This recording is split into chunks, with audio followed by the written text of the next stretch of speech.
AE St. Petersburg, an iHeart radio station. It's time, man! The stage is set! Welcome. Welcome home, baby. I like this kind of party!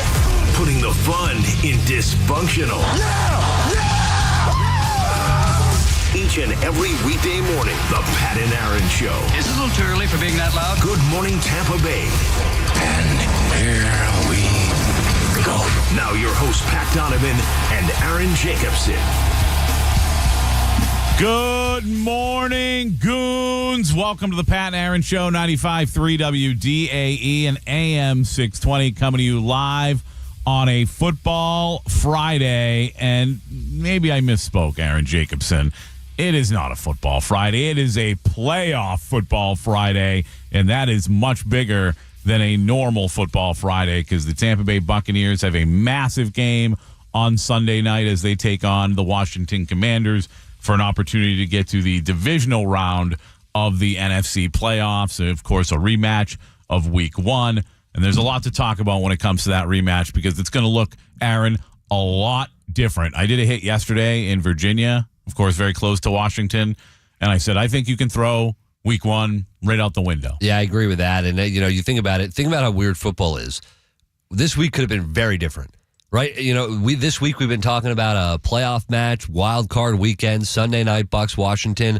Think about how we were really at one point in the week last week on Sunday watching the Buccaneers trail to the Saints and the Falcons beating the Carolina Panthers. So I had angst. And I think a lot of people did. And if those minutes... Did you not have angst? Did you not join us in angst? I thought Atlanta was going to take care of business against Carolina at that point, even though they were going back and forth. Me too.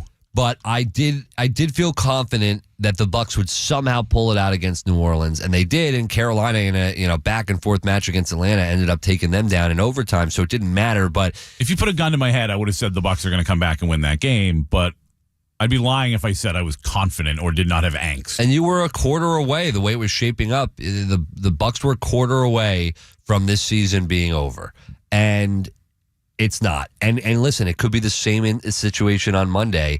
The way football is in the season is it can be taken from you so quickly. You just got to enjoy it. And for the Buccaneers and Buccaneers fans, not take for granted the fact that this team has won 4 straight division titles, has been to the playoffs 5 straight years. And for an organization that you and I were on these airwaves for many years while the Buccaneers season ended after week 17 and now week 18, but never. We were on the air for Jameis when they got a first overall pick, and you know how you get that.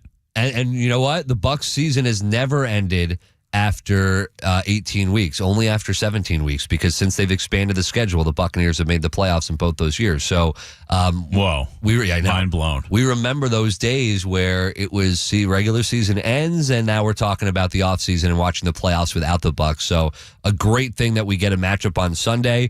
It is going to be very different look from week 1. But overall, Pat, I do have confidence. I'm nervous. You know me, I'm a nervous Nelly.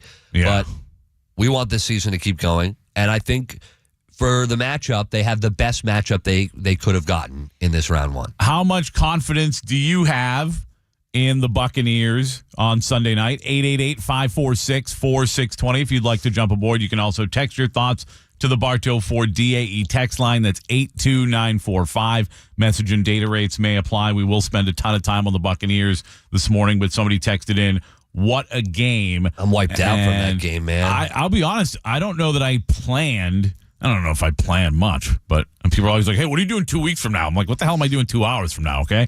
But I don't know that I planned necessarily to take in the entirety of that football game.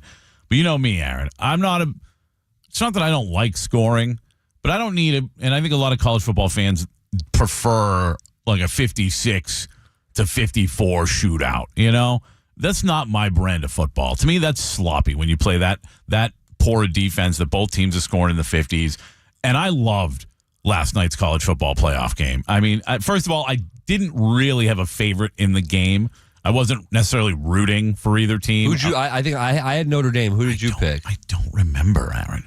I don't remember. I had Notre Dame in that game. I feel like from memory, and I'm not sure, but I feel like from memory we all kind of had we were all kind of going the same direction, if I remember correctly. This is why I'm so dumb, though. I didn't think I'd be able to stay up the whole game, and I stayed up most of it and then watched the rest this morning. Fell asleep towards the end. I did not. I was not able to. I was so tired. I had this long COVID, and I took Notre Dame. I bet on them in the first half. Of course, they did not win in the first half. They looked lifeless. Both teams really couldn't get anything going in the first half. They were running Penn State looked like the more dominant team in the first half. They did. Only you and Jeff Attinella actually took Penn State. Took Penn State. I thought I took Notre Dame.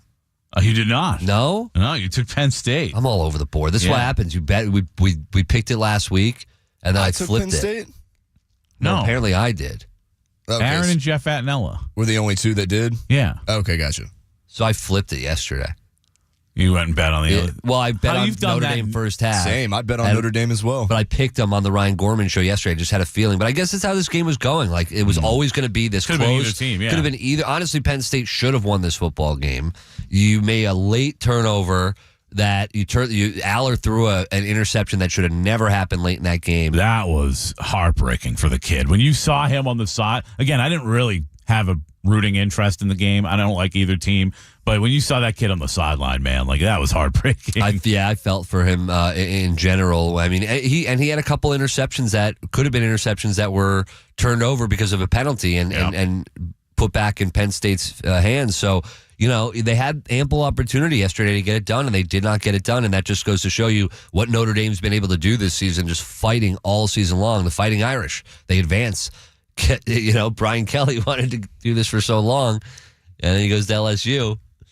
And so funny. You see what's going on at Notre Dame with Marcus Freeman.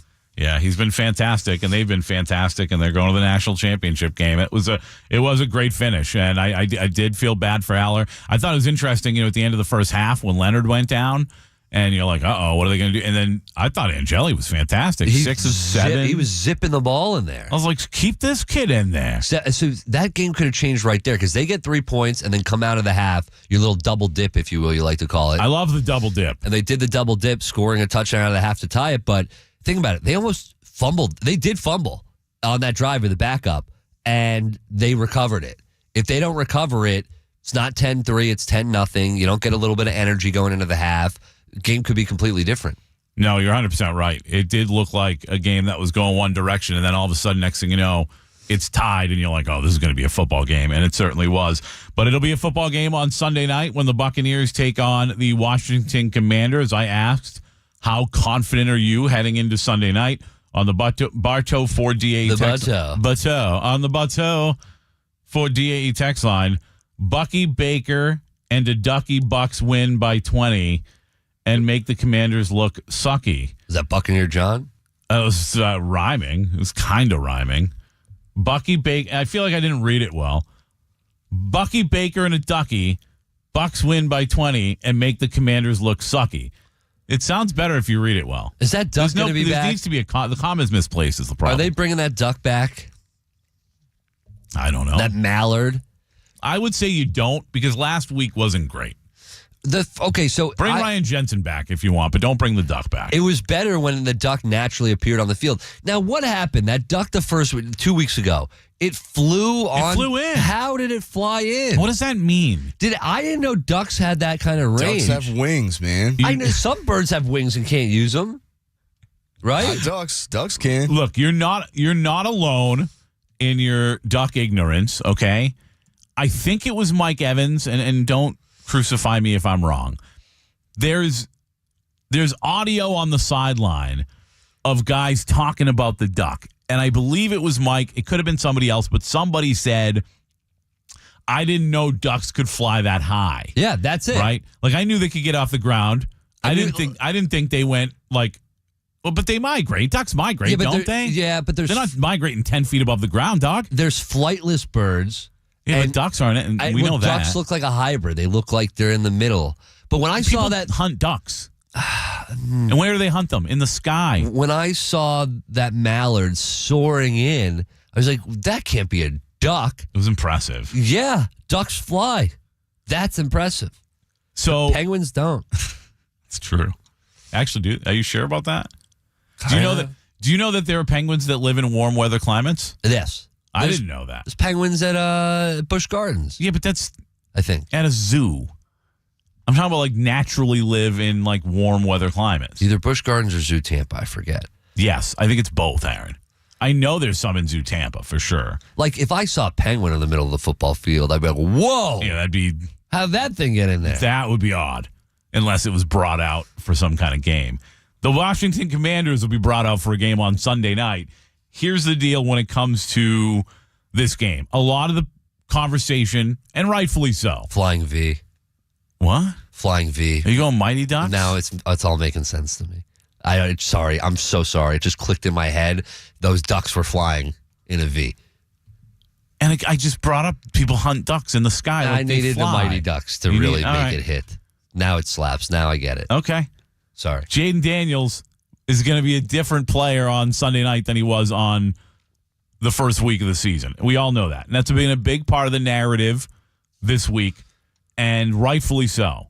But when you think about it, and we talked about the Buccaneers obviously being very different from the offensive line standpoint, obviously very different from the fact that Kalijah Cansey was out in week one, and he'll be playing, obviously, and he's healthy right now. He'll be playing Sunday night. But when you look back at the numbers, by the way, Baker was fantastic in week one, and hopefully he can do that again. And I think he can because, again, the offense overall has evolved. But the number that sticks out to me, Aaron, is the number 9. And that's the amount of carries that Bucky Irving had in week one against the Washington Commanders. And I would argue that the Bucs didn't really know. None of us did. I certainly did not. The Bucs, though, didn't really know what they had yet in Bucky Irving. 9 carries in that game.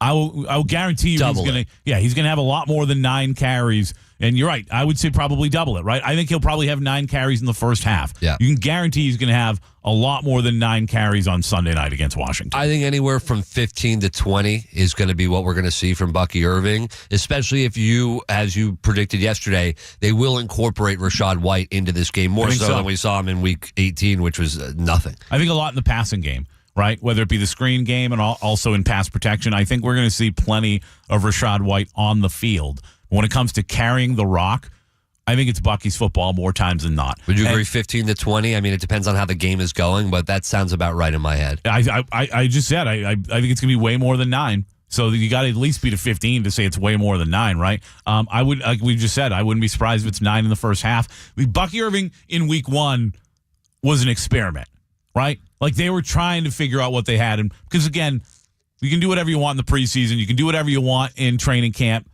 It's a different game when you get on a regular season football field, He's right? evolved from an experiment to a weapon. Exactly. No, not even that. Dude, in my opinion, he's gone from week one, he's an experiment, to he's the focal point of this offense now.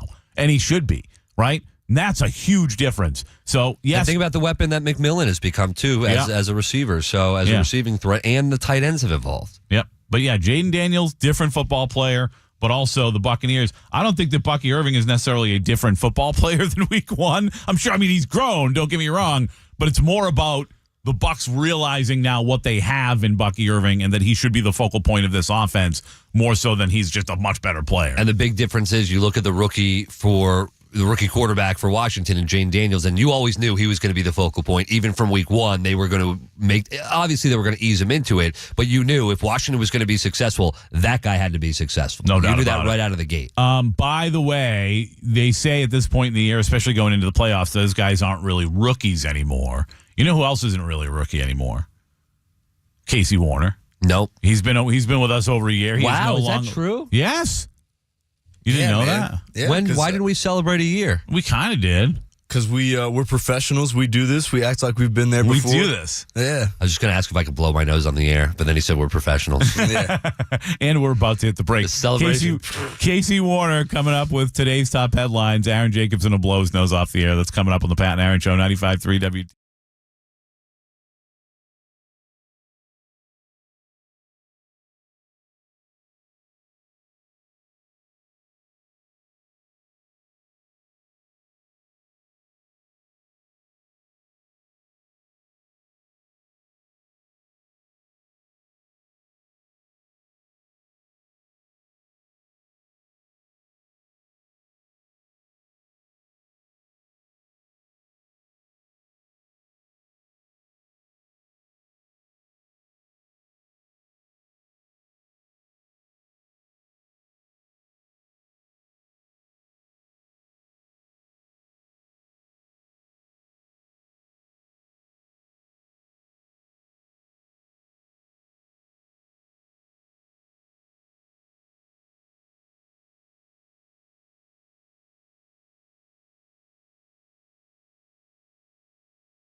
For today's top headlines, brought to you by Casey Warner's very intelligent dome piece.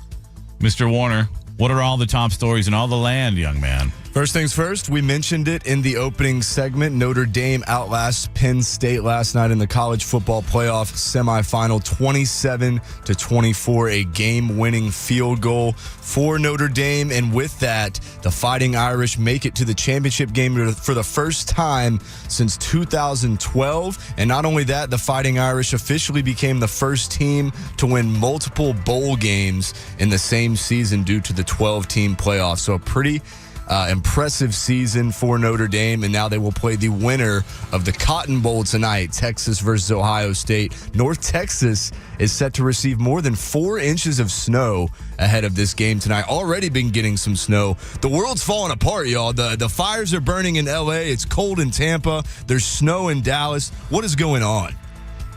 The world is falling apart. Well, certainly what's going on in L.A. is horrific, but the cold we can deal with it compared to that. But listen, I'd love to see some snow in Texas. We've seen it before. Remember when the Super Bowl was in Texas? It was cold and icy, and like nobody had any fun, and everyone was like, never put the Super Bowl back in Dallas again. Well, I hope we get a game tonight like we got last night. That's the most important thing. And well, you know what? I would take a blowout if Texas would win, though. I'll tell you that. So it's the outdoor stadium in Texas. So it's not in the Dallas area. It's in Jerry's World. So it's in Jerry's World. It is, but so I know it wasn't going to impact the game. But they had been saying because of the snow and they don't have the equipment that they might like delay the start. But no, it's equipment it's all for good. what? For like scooping snow and everything. To get people to the game? Yeah, did you see videos of Dallas, like the area? Like people were Not like really. driving like I 20 miles an It hour. was- I've been paying attention to LA a lot. A lot of times, I know this just because my buddy who lives in Georgia goes through this, right? A lot of times in places where it rarely gets cold enough to snow, they don't have salt trucks Right. and plows and a lot of the things that you need. And so what they do when it snows, they just shut it down. Yeah. Like my boy's company, they rent out the hotel across the street and the entire company stays at the hotel as opposed to driving home if there's like an inch of snow on the ground. And Dallas, that's what I was talking about. When the Super Bowl was there, everybody had trouble getting around everywhere because they weren't ready for the ice and snow. It just doesn't happen. Yeah. Weird. So basically, we're just worried about people driving to the game, and yeah, if you're not used to it, the area's not used to it. That's certainly a concern. So people have to make the decision: do they want to go to the game, or they want to take the chance? Or they want to take the chance to go on the roads or stay home? They're going to go to the game. If you don't go to the game because of a couple inches of snow, that's college ridiculous. football playoff game because of a couple inches of snow, you are the biggest P ever. I might, if it was an outdoor stadium, I might be that P. I don't love snow. Yeah, me neither. I don't love but cold weather. A playoff game? I sat through garbage weather for regular season games, dude. Yeah, but like, am I the only one that truly could even say it's on the same playing field? Relaxing at home and watching a football game is so enjoyable for me. I love it. Yeah, no, me too. Like I my get it. but tushy indent on the couch, it knows exactly how my butt wants to sit.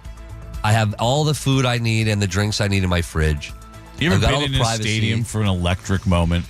Like you have. A You've football- been- a football you've been- game? No, not for football, No, but you I have. haven't. I've been sitting right next to you at a Stanley Cup final game, and you've mentioned that energy so many times on this radio station. You've talked about how special we were. We were at Game 7 of the Eastern Conference Finals, and we were at Game 1 of the Stanley Cup Final. How many games can you specifically mention exactly what game we were at? Forgetting one thing. It's climate controlled. Yeah, it's a little colder because that's, but it's not really.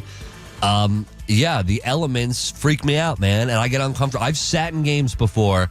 I've sat in New York in snow games in cold weather in November, and it's awful. It's just, I know I sound like a wuss. It's just not enjoyable. If we were simulcast in Buffalo, they'd be like, burn this guy at the stake. Yeah. It's like sitting on a ski lift that never lets you get off. That's what it is. Yeah, you could say that. Yeah, and Interesting that's comparison. not, I don't like that. Never actually been on a ski lift. That doesn't shock me. And either. actually, speaking of being soft, I'd probably be scared to death if I were on a ski lift. Have you, there was I mean, you've never been on one, but I've gotten stuck on a ski lift where it just stops and you're stuck up there for like I'd however probably long. wet myself. You don't want to do that. It's The cold. heights. I told you the story about New Hampshire where took the gondola up the mountain, and then I made my mom and her boyfriend at the time walk down the other side of the mountain because I was too scared to get back on the gondola. Gosh. That's why you always got to have goodies on you prepared.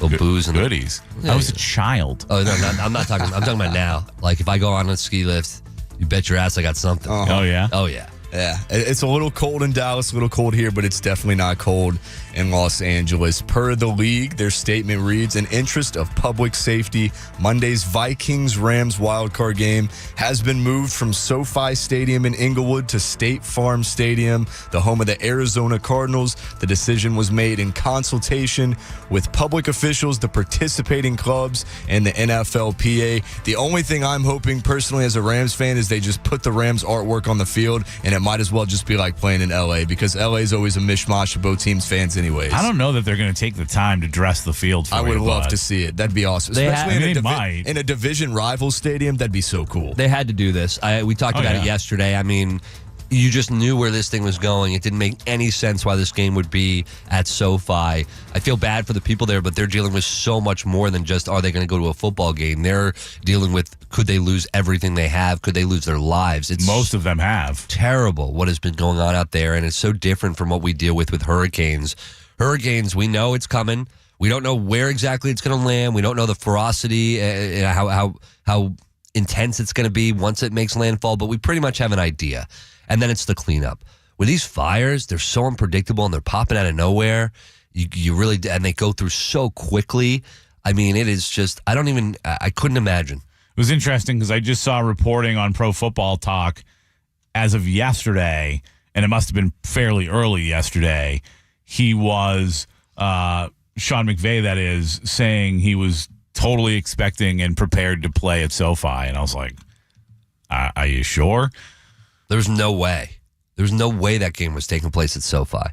By the way, an interesting note also while I'm on Pro Football Talk that I just noticed, Frankie Louvu, really good defender for the Washington Commanders, limited at practice yesterday after being a full participant Wednesday. So that's interesting. That's big. That's very, very interesting. That's a really good football player that'll have an impact on Sunday night, unless he goes the other direction and isn't able to play. Want to remind people, Football Friday on WDAE, presented by Wesley Chapel Lexus, home of the exclusive Lexus Lifetime Plan. When you think Lexus, think Wesley Chapel Lexus, think the largest Lexus dealer on Florida's West Coast, online at wesleychapellexus.com. Can you believe 2025 is already here? A new year, it comes with new hope, new optimism, and a time to start fresh and look ahead. At International Diamond Center, they're looking ahead to your new year, and they're excited to be a part of all your special moments. They've also expanded their selection for this new year. That's right. IDC's diamond inventory has never been better. All sizes, all shapes, all real, natural, precious diamonds at the best direct importer prices. And it doesn't stop there. IDC is showcasing all the new styles and trends in engagement rings and fashion jewelry, inspired and created by the world's premier designers. No one has more fashion-forward jewelry than IDC. And when it comes to working with people, Pat and I really, it's a goal of ours and something we look for. We want to work with good people, and we want to make sure we're sending you to good people. And these aren't just good people. These are great people over at International Diamond Center. We become close, especially with Brian Stamey over there. We've got a lunch with, by the way, Pat, we're locked in. We're going out to lunch with Brian next week. Locked in? Korean barbecue. Oh, man, I love Korean barbecue. And we just love hanging out with Brian, hanging out with the people over there. And there's non-commission experts there. It means there's not salespeople. They're in it just to give you information and put you in the best position to make the best purchase. So as you look ahead and you plan for the new year, remember International Diamond Center, locally owned, internationally connected. They're going to guide you every step of the way. So welcome to 2025. Let IDC help you celebrate what matters most in the new year, your love. Check them out, Tampa, Clearwater, Lakeland, and Sarasota, and online at shopidc.com. There is a matchup we really haven't talked about at all this week, but we know it's going to be big on Sunday night. We'll tell you what that matchup is and if you should be worried about it. That's coming up on the Pat and Aaron Show. But first, on the Bartow Ford DA text line, Aaron, yesterday was National Word Nerd Day. Are you a sesquipedalian, Pat? Aaron is. Aaron, do you know what a sesquipedalian is? I've heard the word, but I don't know what it is. I hope it's not vulgar, now that I've read it on the air twice. Hold on. What's a sesquipedalian?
And AM 620.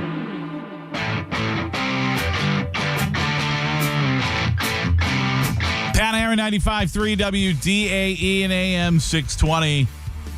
It is a football Friday, and we can't wait for Sunday night because, and I'm not going to sing the song like What's-Her-Face there because I hate that song, but I can't wait for Sunday night. You're not going to sing the song like What's-Her-Face? Yeah. Who's it, Carrie Underwood? I don't know. That's why I called her What's-Her...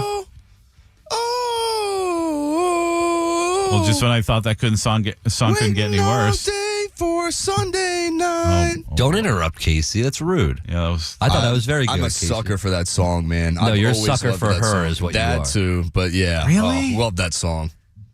Carrie Underwood's beautiful. She's got a framed picture outside of our studio or outside of the penalty box. Well, over yeah, here. so does everybody else except for me. I've only been here That's almost right. 13 years. One of these years, they'll get me a photo in the hallway. I was going to do like a joke on the other last couple days, but I couldn't do it. I was going to be like, what a rack on Carrie Underwood. And I was like, I can't even make that joke right now. Yeah.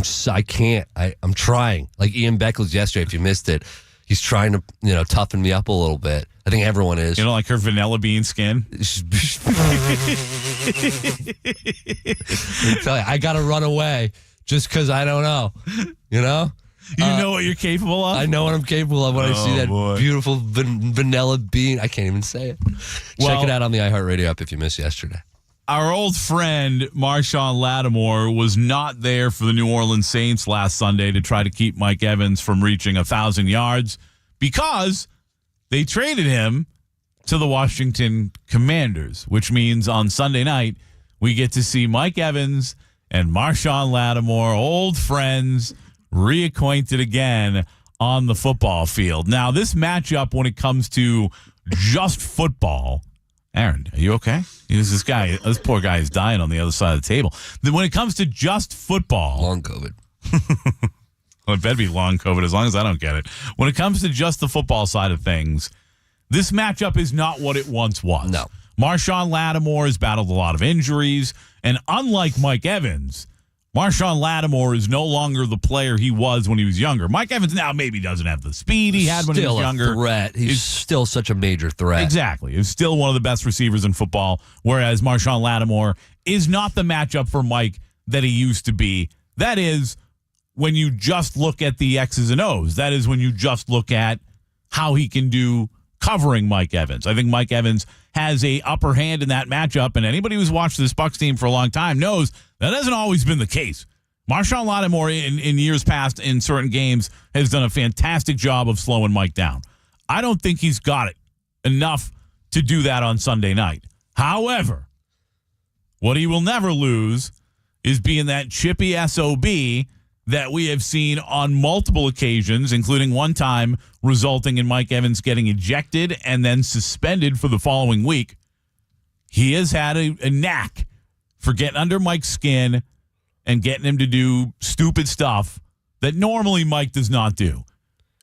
I would be shocked in a playoff game if Mike let it get to that. But I think it has to be a little bit of a concern for Bucs fans because you know that Marshawn Lattimore, knowing that he's not the player he once was, will absolutely resort to some douchebag stuff to try to get under Mike's skin. You're right. And I think what you said to start this is everything we need to know. At this point in their career, he is not the threat to stop Mike like he used to be. Nope. Not the days of when we saw the matchup in heated division rivalry where you knew every single game it was going to be a struggle or could be a struggle for Mike. It's not the case anymore. And that's a guy with a new team as well who's trying to make his way over there, as a veteran. I think Washington is an extremely well-coached team. I think Dan Quinn has done an awesome job with them this year.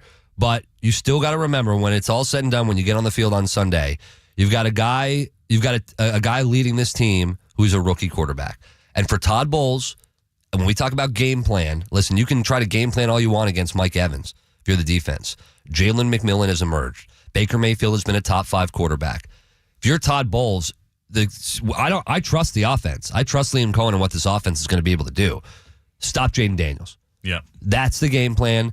and you're Todd Bowles. You've been beat up by rookie But quarterbacks. it can't be the entire game plan. It's not the game plan for the offense. No, You know, but as far as the offense is concerned, when we talk about the matchup of Mike getting his, I think Mike's going to get his. I think the emergence of Jalen McMillan, we've talked about Bucky Irving and what he does for this offense and the offensive line and how much improved and how great they've been. I don't even think Mike needs to get his. He just can't get in trouble and get tossed out of the game or anything like that. That's Control the pace of the game, but also on the other side, we've talked about for years, Pat, when it comes to Todd Bowles, when it comes to this Bucs team, getting beat up by rookie quarterbacks, getting beat up by backup quarterbacks, losing in primetime football games. It's a big opportunity to shut that narrative down on Sunday night. Going into a primetime game, going up against a rookie quarterback at home, against the Panthers a couple weeks ago, the conversation was, Panthers are playing better.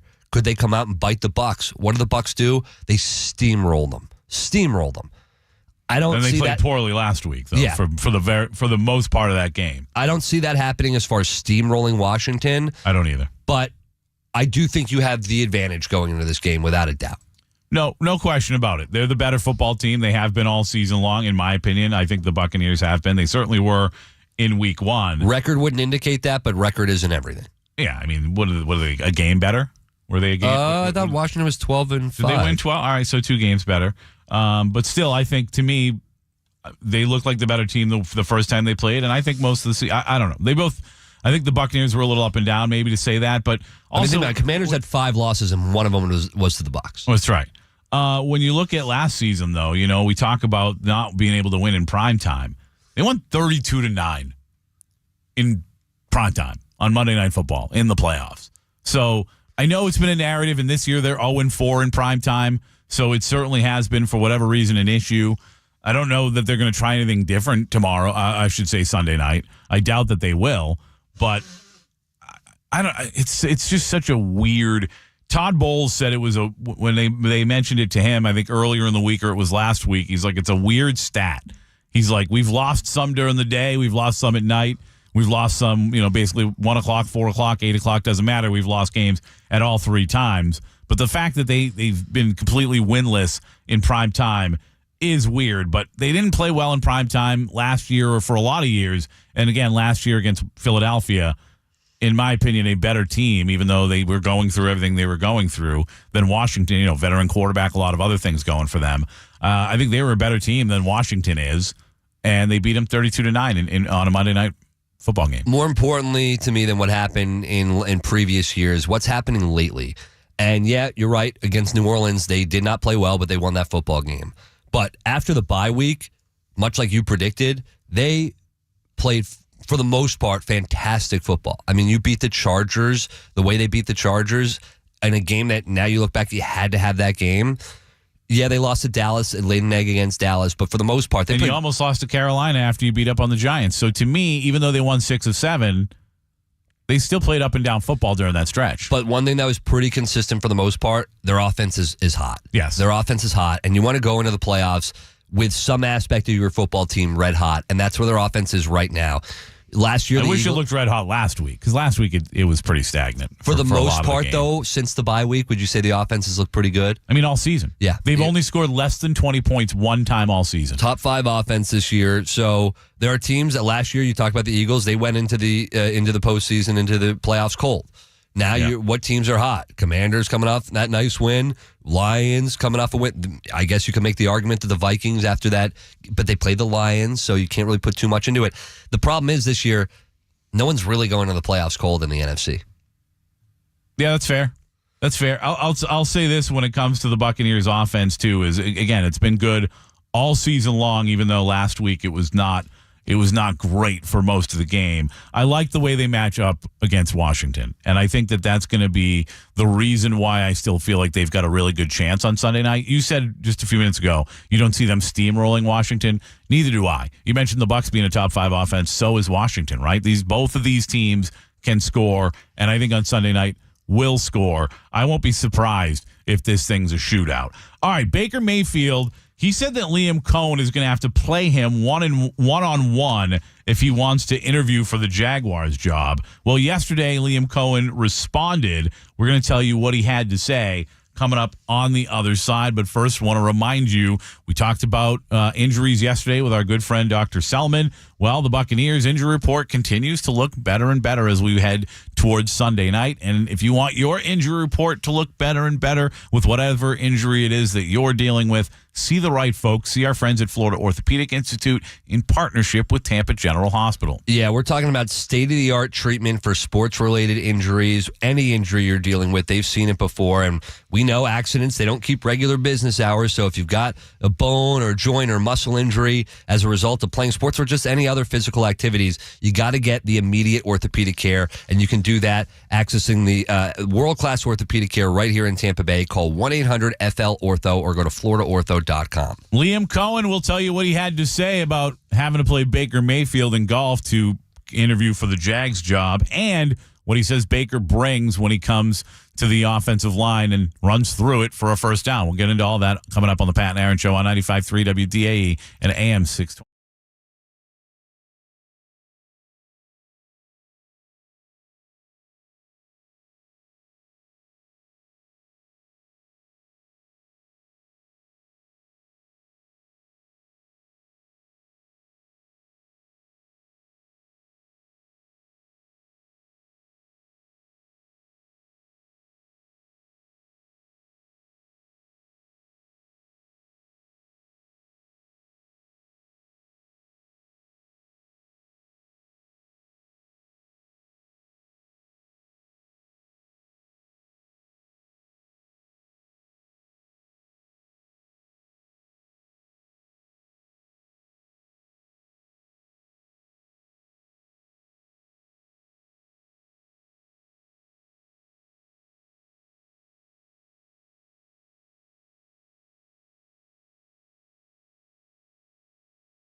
Pat Aaron, 95.3 WDAE and AM 620. We got Mean Mike on the YouTube page over here. He's always complaining about my ums and ahs, and now he's asking about Aaron's nose. Apparently on the YouTube stream. Well, yeah, and you can watch us on YouTube. Just search WDAE or the Pat and Aaron Show. And Mike said, as Aaron, he spells my name E-R-I-N. I think that's on purpose. Oh, it's definitely on purpose. He said, has he ever had a nose job? And I said, yes, I actually did. About 4 years ago, I had the deviated septum, and then I had a little bit of a clippage, too, to sharpen it up a little bit, if you know what I mean. Oh, yeah. That's great. Thank you. I don't know if he asked it because I sound nasally. Mike, if I sound nasally today, first of all, I'm always a little nasally. Yeah. But I'm dealing with the fact I had COVID earlier in the week. And He's got long COVID. I got long COVID. I'm really like mucusy and stuffy. So I do appreciate everyone like hanging in there with me. I know it's not at times the best. I think it's partly the cove and partly like the time of year. Like everybody I'm around right now is mucusy and like gross. But and I coughing feel it more than I'm not kidding, ever felt it in my life. Like it is in the top of my head. I cannot get rid of it. You heard me coughing earlier. Yeah. It's just like, ugh. So it's gross. I appreciate everyone letting me come back and doing this. I just didn't want to be away. I was talking to somebody, Pat, who was telling me, they're like, oh, this is great. You can take off a week of work. And I'm like, hey, listen, I love my job. Like, I don't want to take off any time. I wanted to. The worst thing in my mind was having to not be able to come on the air and talk with you and everyone, all the goons, after the Bucs win the division and go to the playoffs. So thankfully, I got to do the show from home with the technology. But no, I didn't want the free ticket off. Tip of the day. If your first thought when getting an illness is, hey, this is great, I get to take a week off, get a new job. No, I don't think that's fair. I think a lot of people feel that way. They're just like, well, I don't hate my job, on the right but job, then. It's good to get a week off, like get away from it. Where here, it's not. I never feel that way. Always want to be on. That said, I am going to take a week off when football season ends. So. Well, yeah, you've had a long football season. But that's about rest, not about hating the job. If illness is like, yeah, I think, yes, you should get a new job. If illness makes you excited to get off of work, you should get a new job. Because illness sucks. This is the first time I'm realizing you're wearing the 2024 NFC South Division Champions hat. This is the first time Did you realize wear it? I've worn it all week except for yesterday because I wore the Bucs cancer shirt, which matches that St. Pete hat the 717 that I wore, 1771 that I wore. I don't get a press pass. Neither does Casey. You couldn't hook your boys up with. So we love the division champs too. So Jeff Ryan, who runs Bucs Radio, brought me a hat and a T-shirt. The T-shirt is going to Ronnie Lane, who works alongside me on Bucs Radio. What, Jeff doesn't know that Jeff's never heard of this show? Jeff got stuff for his crew, which I'm part of. True. Okay. Should I be like, hey, don't give Dave Moore a hat and T-shirt? No, Maybe you don't Aaron say needs don't. one. You'd be like, hey, who would love to rep the division champs? To be honest with you, Brad Berlin says he's got us, but I just haven't gone to see him. But I love Brad Berlin. Brad will probably. I love Jeff too, but I was just kidding around. But that's. I awesome. got to get some. What I have to do anyways is get some Pat and Aaron show T-shirts over to $1 for Brad and the crew. Yes, please. Yes, they need it. I told him how Jeff hooked me up, and I told him I was giving Ronnie the T-shirt, and he's like, I got you guys. So the best, that creamsicle sweatshirt that he gave us last year. It's the best. It is the greatest. I get more compliments on that than any other article of clothing. Really? That I have. Yes. For me, honestly, it's the Crucial Catch one. Everyone loves that shirt, which I do too. I love the color on it. All right, Liam Coen. Speaking of things we love around here and don't want going anywhere. He has been asked to do the Jacksonville Jaguars interview. Favorite for that, by the way, the front runner, odds-wise, to get that job. Yeah, we'll see. We'll see. I think there's some candidates that are just as good, personally. We'll see, but I mentioned with Todd Monken. I'm strictly speaking from Vegas. Yeah. He is the odds-on favorite to land that job. Yeah, no, we mentioned that when we got the email from Shapiro that he moved ahead of Ben Johnson just earlier this week. But Baker Mayfield said he's going to have to play him I think it was at Sawgrass, right? Yeah, which is a beautiful course up in Jacksonville. Yeah, he said he's going to have to play him one-on-one if he wanted to do the interview. Here's what our guy Liam Coen had to say about that. I mean, he doesn't want to see me, but no, that's You don't want that smoke? yeah, he doesn't want that smoke. No, it's that's not really part of the mindset right now. That's something that, if that comes up, that'll be next week after this stuff's done. So number one mindset's go win this game, and then I'll beat him in golf at some point. He doesn't want that smoke? What, you didn't like the follow-up? I loved it. Just because I said it doesn't mean I didn't love. You don't want that smoke? No, I don't want that smoke. Yeah, listen, TPC Sawgrass. I think it's a great. Listen, Baker, you better trust your game if you're going to go in there with a challenge and keep Liam Coen around. You heard Liam. He said, I can beat him at golf later. But I do. And listen, Liam's eye is on the prize. It's right now what's happening. Now, he's a human being. We know he has aspirations, just like anyone who's getting going here, to be a head coach in this league. And he's had a quick ascension. So I'm telling you, it is on his mind. No matter what he says, it's on his mind.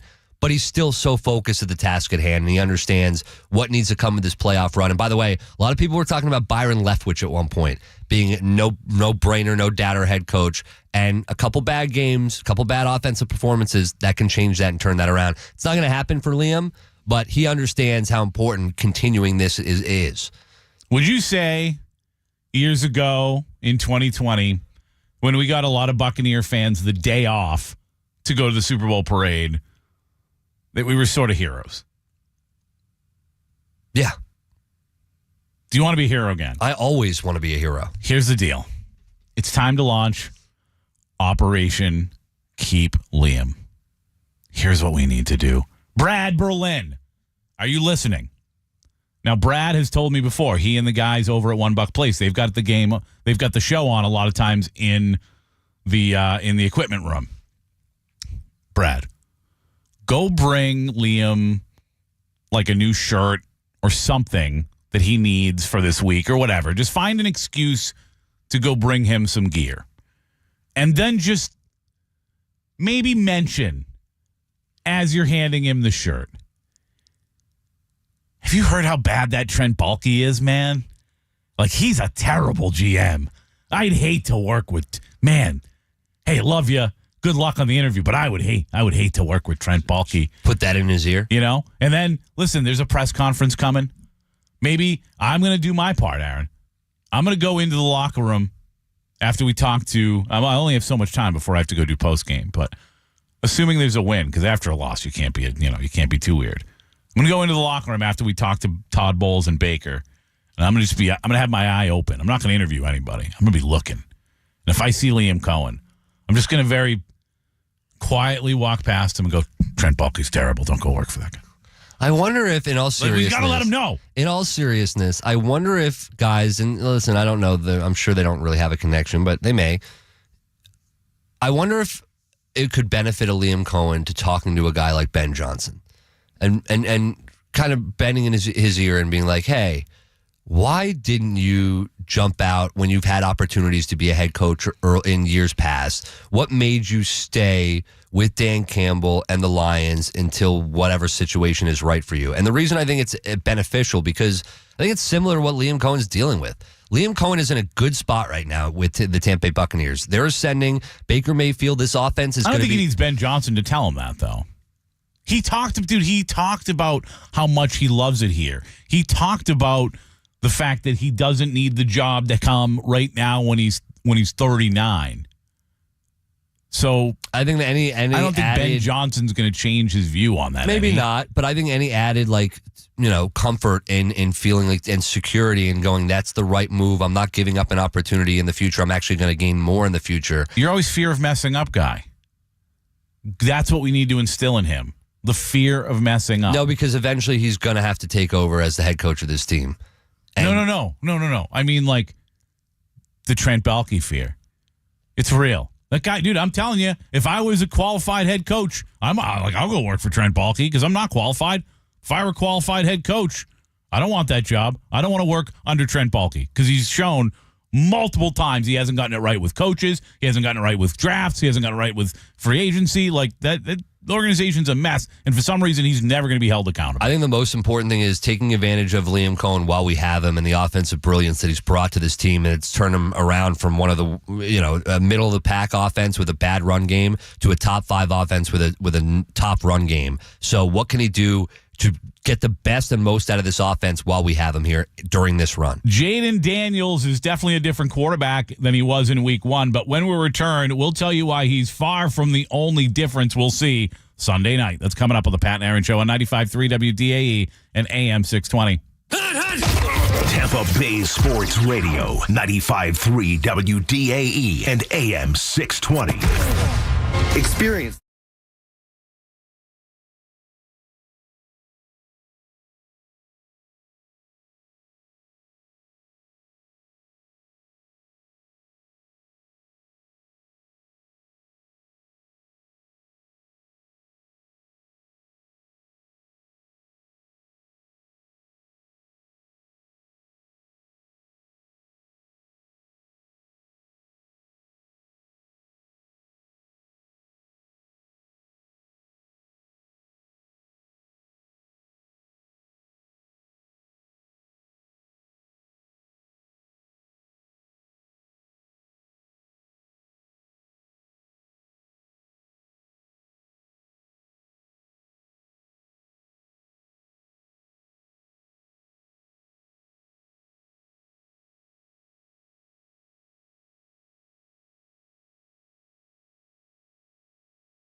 Pat and Aaron Show. This hour's coverage brought to you by Epic Health and Fitness.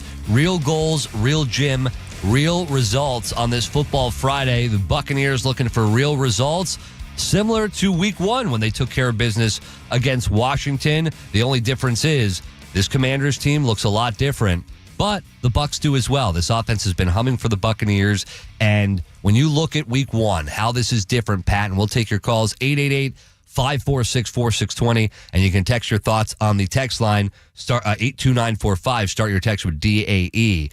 You look at the emergence and you look at week one and what's different from this team and Washington. You knew week one that Washington was going to go as far as their rookie quarterback, Jaden Daniels, took them this season. And he's taken them pretty far. He's gotten better as the season's gone along. What Bucky Irving has done for this Buccaneers team, for this offense, has been tremendous. And you look at week one, he only ran the ball 9 times. Yeah.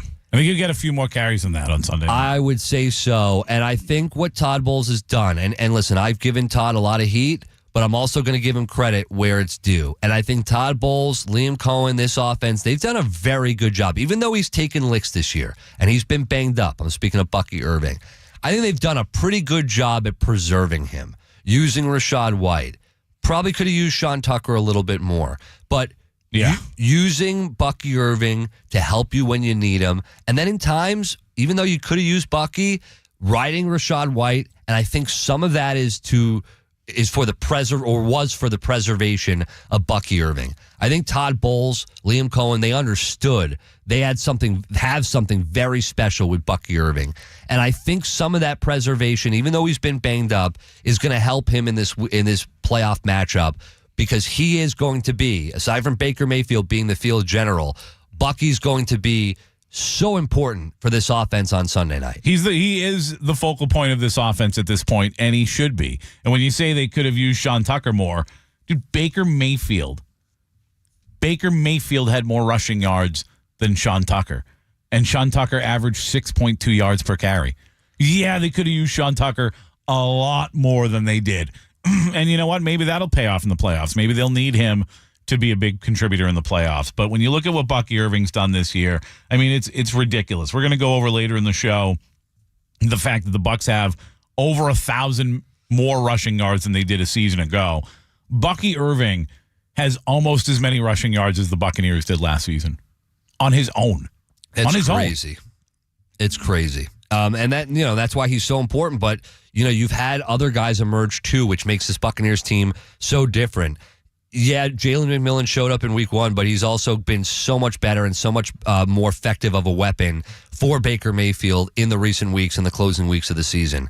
How about Cade Otton being out? A guy who, when Chris Godwin went down, Cade Otton, speak about the focal point of this offense. Cade Otton was a massive part of this offense when Chris Godwin went down. And he looks like he'll be back on Sunday night, too. But even with him, since he's been out, Payne Durham, Devin Culp, they have been reliable guys. And that's what we expected when we saw, Devin Culp, a guy who has just started to come on, obviously, because he's a young guy who hasn't been needed a significant role in this offense.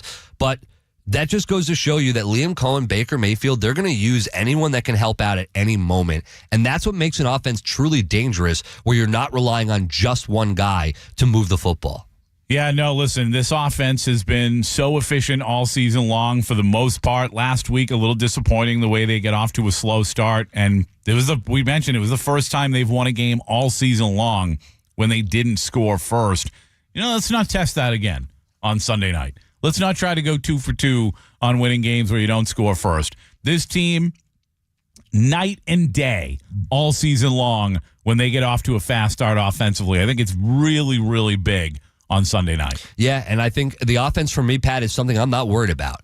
I'm worried about this defense. And if you want to look at something that's different from this defense week 1 to now, Kalijah Kancey, he was out in week 1, and he has just been unbelievable, leading the Bucs in sacks. So he is a guy in that interior between Vita Vea and Kalijah Kancey. That has been a strong point of this defense. Everything else has really struggled. I trust him against the run, but you're going to have to get some pressure on Jaden Daniels and contain him as well. And then on top of that, you got to stop Terry McLaurin. So Jamel Dean, who's been up and down this year, who's struggled to stay healthy as well. Levante David has been, for the most part, very good this year, but he's slowing down at 34.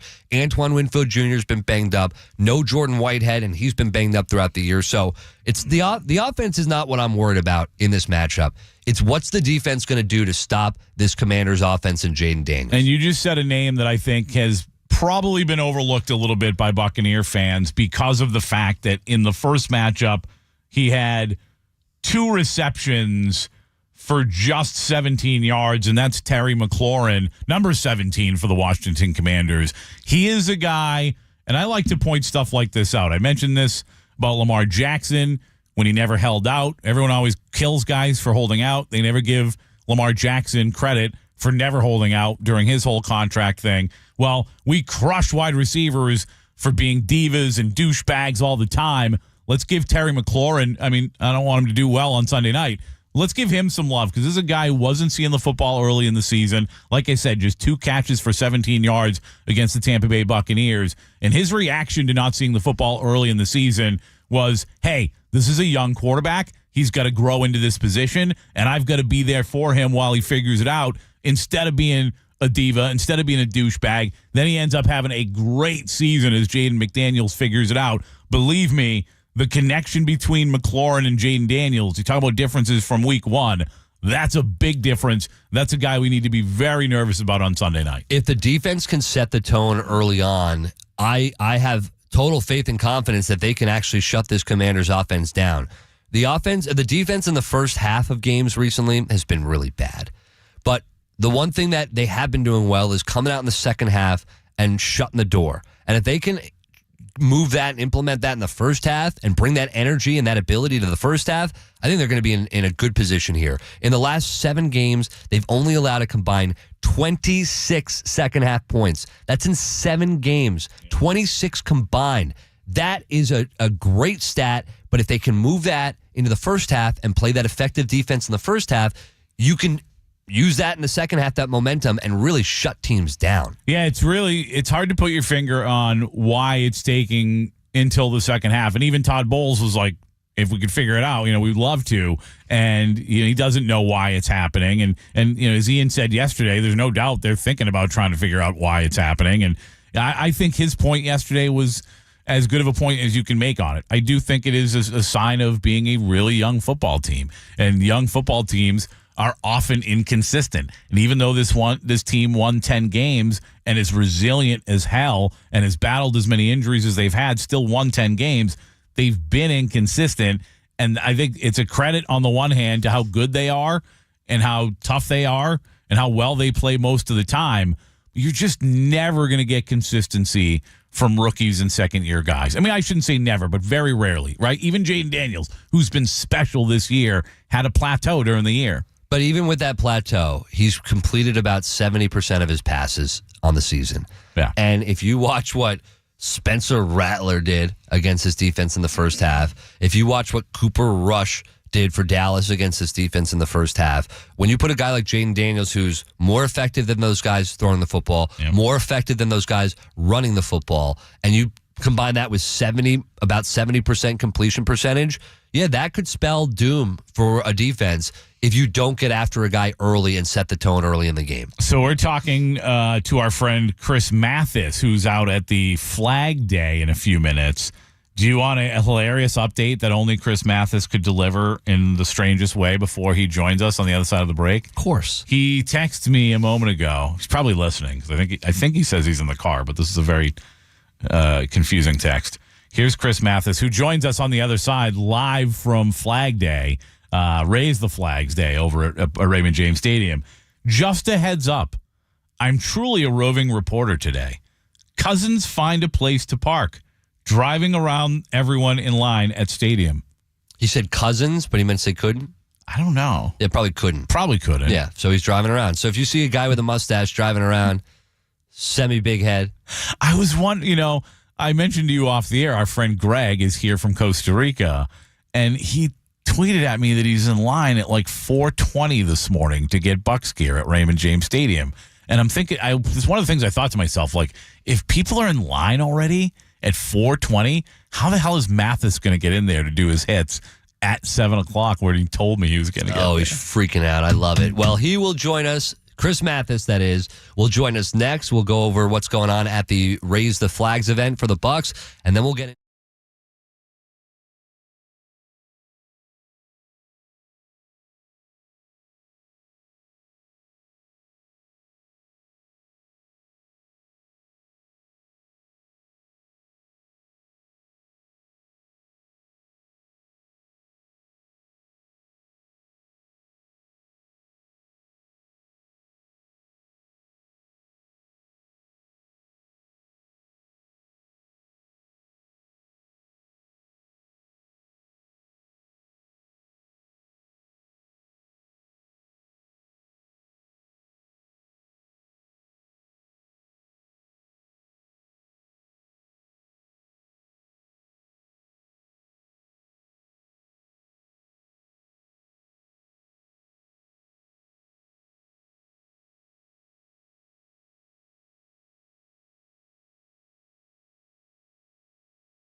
95.3 WDAE and AM 620.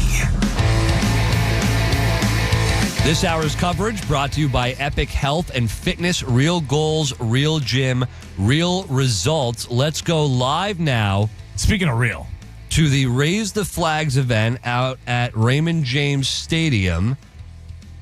Chris Mathis joins us. Chris, I'm reading on the text line that the line is pretty long out there. What are you seeing out there, buddy? It is incredible. I do not recall it being like this last year. I am still circling around the stadium as we speak. So when you say you don't recall it being like this last year, do you think that is because What is that? Whoa, I know. I've been listening to the show this morning. I know where you're going with that. All right, where's it going? Yeah, I'm curious. Where was I going? I feel as if you were going with maybe because I arrived or tried to arrive at 6:45 rather than before the event started. Oh, no, I don't even know when the event started, to be 100% honest with you. No, I was going to say, do you think it's because people are more optimistic about the Bucs in the playoffs this year? That's what I was going to ask you, Chris Mathis. I like that. And to be honest, I do believe that to be the case. I think that a lot of Buccaneer fans are amped up for this when they're ready to go, and it feels like everyone is buying into the Buccaneers ahead of Sunday's game. What are you, just driving around in circles, bud? What's going on? You know, this will be my third time wrapping around the stadium, and the last time I did see where I needed to park, I just don't know if I could get in there with the line of Buccaneer fans trying to get all this free bag of goodies that they've got here. I knew this was going to happen. Chris is too nice. Chris, you're not the guy for this job because you're too nice. You're never going to shimmy your way in there. You need a driver like me or like Pat. You need someone from the Northeast. You got to cut someone off and get in that parking spot, baby. Or Casey would have been the guy for this with that answer. Yes, absolutely. You got to shimmy in there, man. Yeah, cut people off. And hit them with you got to cut some people off. Hit them with the "Do you know who I am?" if you need to. Hold your press pass out the window. Yeah. That's the thing. I did not bring a press pass today. Did you bring your face? Yeah. That mustache? Yeah.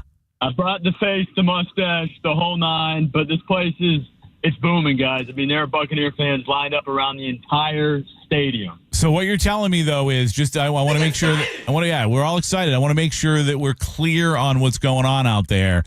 What you've told Aaron and I today is, based off of traffic patterns, you're certain that Buccaneer fans more confident, more excited than they were a year ago.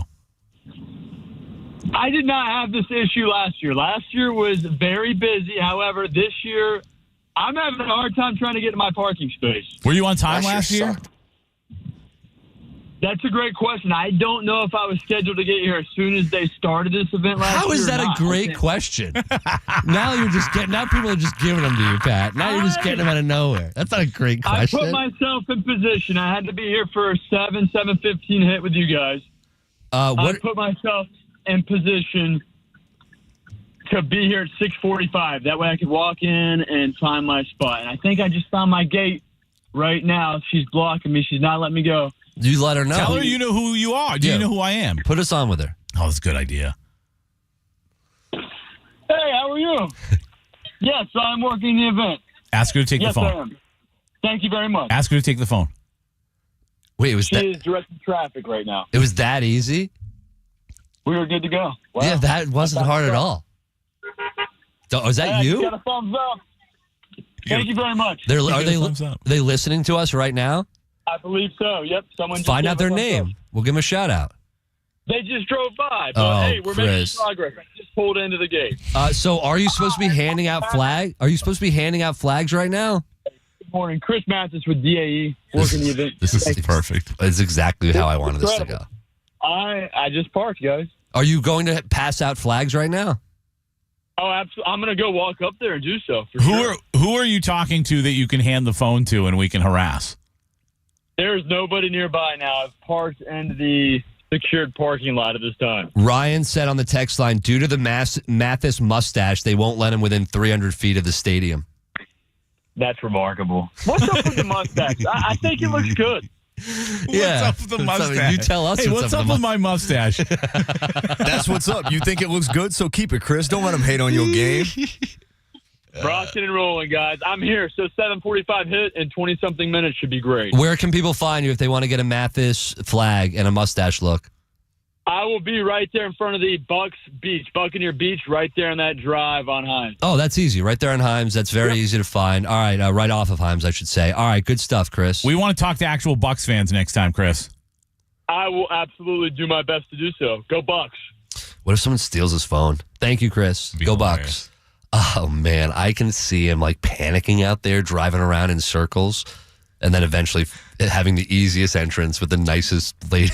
You know what I just could have realized? got right in probably. I just realized that that picture that got posted this morning on the Pat and Aaron Show X account looks very similar to the jacket / whatever it is that you're wearing, Aaron. Did you all decide to twin the last couple of days? I did not, but if you look at the Pat and Aaron Show account, I do have a funny video of Chris Mathis this morning. If you want to see what his Similar mustache colors looks to like. what you're wearing right now. I know. It's my lumberjack jacket. All right, so last night, what a tremendous game. I thought that was great. The college football playoff semifinal, the Orange Bowl, Notre Dame getting it done 27-24 over Penn State. Notre Dame moving on, and they will take on the winner of the Ohio State-Texas game, the Cotton Bowl, tonight in Dallas. This is, I feel like we kind of got robbed a little bit. Maybe that's just me. I thought this... Robbed how? I think Ohio State and Texas are the two best teams out of what we saw out of the four. I wish they would have been split up. Because I think we're getting robbed of a chance. Like Notre Dame... The whole system has been wrong this year. The team I saw last night, that Notre Dame team, and really this team, even though they've had some wins against a good amount of wins, I believe 7 against top 25 teams this season, which is a lot, they don't look like a team that should be in the championship game to win it all. Yeah. Even the team I saw yesterday, neither of those teams looked like that team. And for what I saw the majority of the year from Oregon, except for one game, which they looked terrible for the most part against Ohio State, and then a team they had beat earlier in the year, to me, that game sucked. To me, that was a team that I would have liked, even though they lost, we saw them lose to Ohio State, that was early. I just think if you get a Oregon versus Notre Dame, Oregon versus Penn State, even though we've seen that, Oregon's winning that game. Listen, we talked about it before. They got to reseed when they go into the playoffs. There's no reason to do what they did and give teams like Boise State and Arizona State. You can't give these teams bye weeks and let other teams have to play their way through. They've got to figure out a better system without question. I'm kind of glad we're not going to. I'm so not a Notre Dame guy that I really didn't want to see them win. But you know what I also didn't want to see?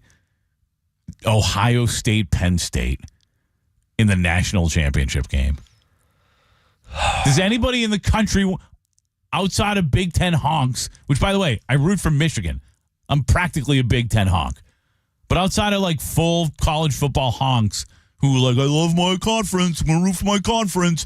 Outside of those guys, does anybody in the country want to see Ohio State, Penn State? Does anybody in the country think Ohio State, Penn State's going to be competitive? I don't know, and maybe that's. I don't. I think it would be somewhat competitive. Listen, I don't. They've played already this season, and it was competitive. I know that was earlier in the season, and the teams look different, but that was a one-score football game when they played earlier in the season. My fear is that nobody's going to look competitive against Ohio State. Penn State's a good football team. I thought they were the better football team yesterday. They certainly looked so in the first half. Aller made some mistakes, but the losses for Penn State this year were to Oregon in a one-score game, Ohio State in a one-score game, and now Notre Dame in a three-point game. So they were in every game this year, and of course they won the rest of them. So I don't think that would have been the worst matchup in the world. Why I think this looks so different for me and for a lot of people this year is we're so used to seeing an SEC powerhouse team, at least in the 4, right? And this is the first year of the 12, but typically that 4 consists of one or two powerhouses from the SEC, usually 2. To be fair, Aaron, the SEC is a basketball conference now. Yeah, I guess. But like even this year, you're like, they do have a powerhouse in there, Texas. I still don't look at Texas as an SEC team. It's like Oregon as a Big Ten team. It's just, which is why they need to just get rid of these conferences. I couldn't agree with you more on that. Like, let's blow this thing up. Like, if you're the SEC, it's coming. If you're an SEC fan, if you're a team, Alabama or whatever, and you're not a Texas fan, and you're celebrating Texas as being your SEC team that's made it, you're foolish. Yeah, you're foolish because are they technically an SEC team? Yes. Do we look at them as an SEC team? Traditionally, no. How could you? They're the new kid. They're the new kid in school. They're like, even if they're popular, they're still not part of the culture of the school. They're just trying to fit in. They're just trying to fit in. Matt Matera never needs to fit in on this show. He always.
By 3 WDAE and AM 620.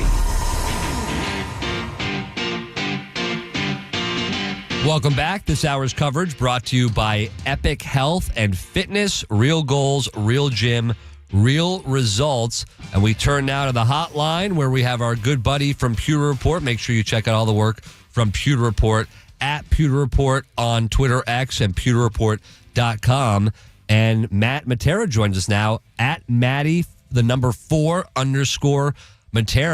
Matt, how are you feeling going into Sunday? Both these teams looking different from their week one matchup. Absolutely, and good morning, gentlemen.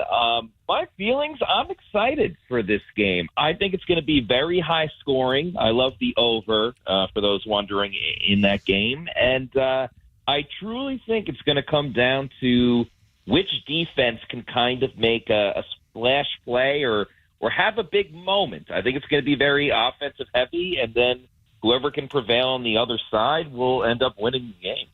When you look at Bucky Irving in the first time around between these two teams, 9 carries, he had a good game. I mean, you think he ran for 62 yards on those 9 carries, but how many more carries do you think he gets on Sunday night? Because I imagine you think probably a couple more than 9. Yeah, I think you probably, and depending on the ebbs and flow of the game, I think you probably double up that number, get around 18, maybe even get to 20 rushing attempts. And, yeah, that's another big difference from the first matchup is, Rachaad White had more rushing attempts than Bucky Irving did, and understandably so. We didn't know at the time that Bucky would go on to have the rookie season that he did. But more than anything else, I mean, running the football is not only a strength of the Buccaneers, but it's a gigantic weakness of the Washington Commanders. I mean, they are one of the worst run-stopping teams in the league, despite having 2 very talented defensive tackles. So I think that's one big difference that we'll see in this game is the Bucs will just continue to pound the rock if they find success with it early, and obviously it'll be led by Bucky. Yeah, and the opposite, though, is that the Commanders, they're 3rd in passing defense. The Buccaneers, 29th in passing defense. So Buccaneers strong against the run, weak against the pass. Complete opposite for the Commanders. The Buccaneers did a good job stopping Terry McLaurin in week 1. With that, what we've seen all season long, 29th in passing defense, how much of a concern should Terry McLaurin be? Oh, a big-time concern because the chemistry has been built so much more between Jaden Daniels and McLaurin just based on playing for all these games for the whole season. McLaurin went over 1,000 yards. He has a lot of receiving touchdowns this season. It's going to be really tough for me. I still think the Bucs have better skill position players on offense and defense. And if Antoine Winfield Jr. returns and Jamel Dean is able to play, I look at this matchup between the Bucs defense and the Commanders offense, and it's like it's Terry McLaurin and then it's Zach Ertz, the tight end. If they could find a way to slow down at least one of those 2 players, I think the Bucs will still have a pretty good chance of winning. The question is, can they slow down McLaurin while also keeping Jaden Daniels from not being able to extend plays? Because we know he can run it. We know he's going to do some damage there, but it's him extending plays, letting McLaurin another second or 2 to get open. That concerns me. So if they're able to slow him down, the Bucs should win, but that's a big if given that the struggles that the Bucs have had this year. So we just talked about Bucky Irving probably getting double or so the carries he had in the first matchup. That said, do you still think we see more Rachaad White than we did a week ago? I do. I believe that last game against the Saints, the ebb and flow of the game, it was a the weird way game. that things were working out, it was an anomaly. It was very odd that Rachaad White was not involved that much and that he didn't get a rushing attempt. Well, he got 1, but there's a penalty, so it didn't count. But Rachaad White's still very important to this team. He's still great as a pass blocker. He'll have an impact in this game. I just think last week was just didn't go his way. One thing we saw, Matt, once the injury to Chris Godwin occurred was Cade Otton was a guy they started to lean on in the passing game, and he started to emerge and look pretty good at times. He has been banged up. What's the latest on him? And even, with him being banged up, I think Payne Durham and Devin Culp have done a really good job filling in for him. No doubt about it. They absolutely have. So Cade Otton's been practicing. He's trying to get back into playing, and he was a full participant last game. It's the playoffs now, potentially the last game of the season, all or nothing. So I think there's a good chance Cade Otton ends up playing in this game, but we have to remember Otton, when healthy, is playing 95% of the snaps. You never see him get off the field when the Bucs have the ball. But in Otton's absence, you have seen everyone else at the tight end position step up, specifically Payne Durham, who I look at as, that Cam Brate role when Cam Brate was here. Devin Culp, who's got some good speed to his game. So with Otton potentially coming back, he's certainly not going to be 100%. I still think you see a good rotation with all of those tight ends, and hopefully all of them end up making an impact in this game. I don't think they're going to immediately just go back to Cade Otton playing the whole time, and that's absolutely fine because the Bucs have a lot of good skill position players that Baker Mayfield can get the football to. Yeah, and speaking of, he really, and obviously 8 receptions for Chris Godwin in the first matchup. That's not going to happen. But he spread the ball around really well in week 1, threw for 289, only had 6 incompletions. Baker Mayfield was fantastic. When you look at where this offense has come since week 1, where the offensive line has come since week 1, do you think the Bucs put up a lot of points on Sunday night? Is this thing going to be a shootout? I do think it's going to be a shootout. I don't think the Bucs are necessarily going to score 37 like they did against Washington, but that goes back to just being able to run the football. Because if the Bucs can jump out to a lead and get a hot start like they have in a lot of games, they will have their pulse on what's going on. Are the Commanders matching score for score? And if the Bucs can jump out to, let's just say, a 10-point lead or a 2-possession lead, if they see the Commanders are going, shot for shot with them, that's where I think they're really going to lean into that run game and say, hey, if we ride Bucky Irving, Rashad White, or whoever's in the game, it does a bunch of things. You control tempo, possession, the time in the game, and it keeps Jaden Daniels off the field. So I think that run game will really come through. And, and Bucky Irving has the capabilities of ripping off a big, 65-yard run. But I think we're going to see more chunk plays with running the football that will take a little bit more time, where you don't necessarily get 37 points like you did in week 1. But I still think the Bucs get over that 30-point threshold and are able to put points on the board and do their job offensively, which we've seen them do all season. Matt, one matchup that used to be very intriguing when he was on the Saints, and now a different type of intrigue when we talk about Marshawn Lattimore and the matchup against Mike Evans, a guy who has traditionally got under Mike Evans' skin throughout his entire career and has done a really good job at being that pest. He is clearly not the same player that he used to be. Mike Evans still very effective, as we all know. Do you think that becomes an issue for Mike this weekend? Maybe not so much in the coverage, but more so just getting under his skin and taking his head out of the game. I don't think so. I mean, the stakes are so much higher in the postseason. I think they all understand the biggest thing you can do to your rival is beat them and knock them out of the playoffs and end their season. So I don't think there's going to be. Will there be some scuffles or maybe pushing and shoving? For sure. I mean, we even saw that last week against the Saints without Marshawn Lattimore. But I don't think anything silly is going to happen where there's a major penalty or an ejection in the game. And, Mike is used so differently now, and Lattimore is coming off a hamstring injury where the Bucs may test it a little bit.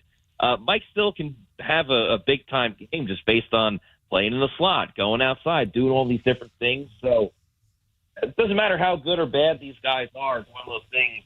A rivalry is a rivalry, and you're always going to sign up to watch it. So hopefully they bring some more fireworks, but it ends in a Bucs win. Are they going to cover Zach Ertz on Sunday night? They did a good job the first time around, but they also had Servassier Dennis, who had a hell of a game. I worry about that. I mean, the Bucs have struggled with the tight ends all season long, and really since Servassier Dennis has been injured. I mean, do you go J.J. Russell? Do you stick with Levante David? How much zone do you play versus man? That's one of the biggest things I'm concerned about in this game for the Buccaneers, especially when it's the playoffs and you're going to exploit every weakness that you possibly can.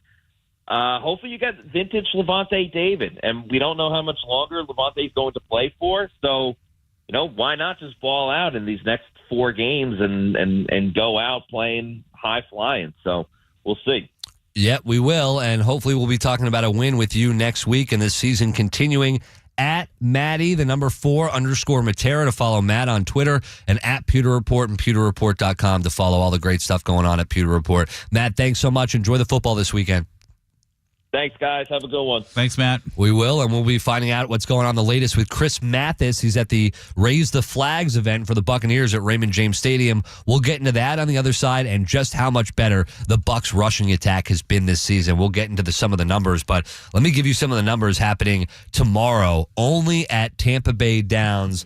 We're talking about the best live thoroughbred horse racing around, and it used to be 3 days a week.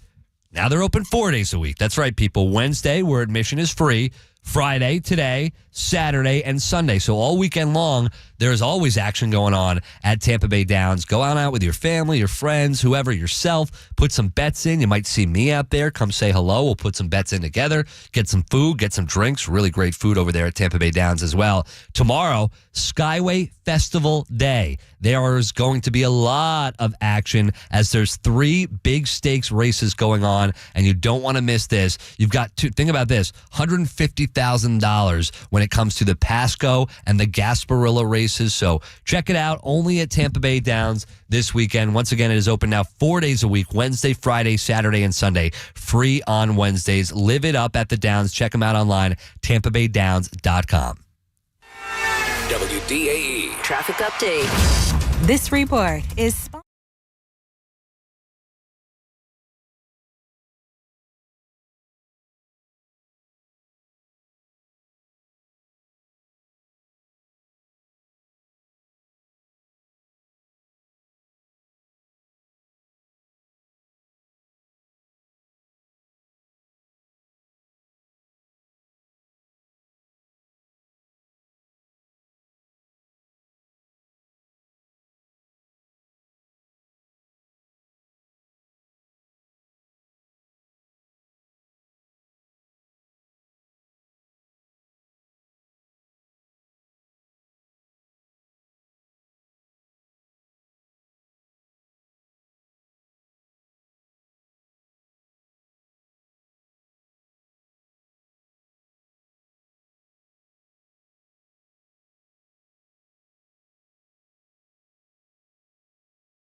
the job done 4-1 over the Boston Bruins. Or if you were just watching playoff football, college football playoffs. That's right, as Notre Dame got it done against Penn State yesterday. Ohio State in action tonight. Will we see in the final, which will be coming up here shortly, Ohio State or Texas taking on Notre Dame? That's the question. I might not watch if it's Ohio State Notre Dame. Well, that's stupid. That's gross. I'll still absolutely watch. I'll be excited. I probably will too. How excited is Chris Mathis? Let's find out. He's out there at the Raise the Flag event for the Bucs at Raymond James Stadium. You think he got us a Bucs fan? I don't know if he got us a Bucs fan, but he did text us. Did you see his text? I did, yeah. He said, "I've got trivia for you guys." Oh, wow. On my next hit. I suck at trivia. Take it away, Chris. All right, I'm finally here. I finally got my spot, and I'm situated in front of Bucs Beach. And, yeah, the Buccaneer trivia. Hey, what's up, man? Hey, I'm on radio right now. Pat Aaron. Put him on. What's up? I'm with Jimmy, Pat Aaron. It's a trainer, Jimmy. Jimmy. What's up, brother? What's up, Jimbo Slice? Jim. I got it roll, brother. He's listening to 620 WDAE in his car as I was speaking to you guys. Yeah, Jim messaged me like over an hour ago. He's been there for this Spinelli, right? Spinelli? I don't know if I'm saying his name right. Spinelli, yep. Yeah. Somebody texted in, Chris. Somebody texted in and said they got there at 4:30 a.m. and they were like the 200th car in line. That's crazy. Oh my goodness! No wonder I couldn't get a spot at 6:45. But you're settled now. You're handing out flags to the excited Bucs fans. Oh, they're amped up. I was working on some trivia because I'm curious to you guys, and I'll post a video on DAE this weekend. Which team do Buccaneer fans hate the most? That's not trivia because it's objective. Yeah, it's probably the Saints. Just give an answer. I do think it's the Saints as well. Just give an answer, he says. It is the Saints. I've interviewed or spoke with like 10 Buccaneer fans, and 9 said the Saints. One said the Carolina Panthers, which I thought was a bit odd. It's really weird. What about the Carolina Panthers would make you hate them? Their illustrious run of success? Their Jake Delhomme Super Bowl? None of that is as weird as Chris thinking that was trivia. Come on. That's or the so 10 weird. people is a great sample size. If you're like, hey, I've got a poll for you, I've taken a straw poll or something like that, that would have been accurate. To be fair, if you pay attention to politics, that's about as accurate as the polls we've seen recently. That wasn't a real laugh. It's phenomenal. This place is not slowing down either. They do have coffee here too. They have Dunkin' Donuts coffee. If you guys are looking to get a little juice for your Friday. Nice, man. Thank you. Chris, bring it over. We really appreciate you getting up early and handing out flags to all the Bucs fans out there. What time are you going to be out there till? I am here until 8:30 in front of Bucs Beach, right near 98 Rocks tent. You can't miss it. What time are you calling into the Joe Show? They haven't given me a time. Well, they have not given me a time. You staying warm out there? It's actually pretty cold. My hands feel like I'm back in North Georgia. Not a fan.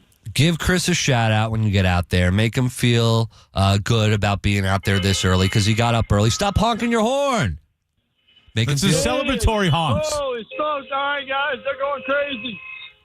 Hold on. Actually, you know what? You're right. Everyone honk your horn at Chris right now. If you're listening right now, just honk, honk, honk away at Chris. Let me hear it. It's probably going to be like a 30-second delay. There's a lot more honkers. No kidding. Yeah, well, we need a little delay. They're all saying hi to you with their horns, Chris. Everyone just a cacophony of horn. He doesn't even understand the delay. He's like, they're honking already. This is remarkable. This is remarkable. All right, Chris, anything else you want to say to the people that are out there while you're about to hear a lot of honking coming your way? Fire them cannons. You're remarkable. All right, Chris, have fun out there. Bye, guys. All right, we appreciate you, and we'll catch up with you a little bit later. I appreciate you guys. Happy Friday. Bye-bye. All right, happy Friday. Chris, I feel like Chris and I have this in common. Every now and then I get a word, and I just start overusing it. You've probably noticed this. I mean, we've had frankly was a part of the open, me being buzzed when I would say frankly back in the day. At the end of the day, you used to be something. At the end of the day has been one of them for me.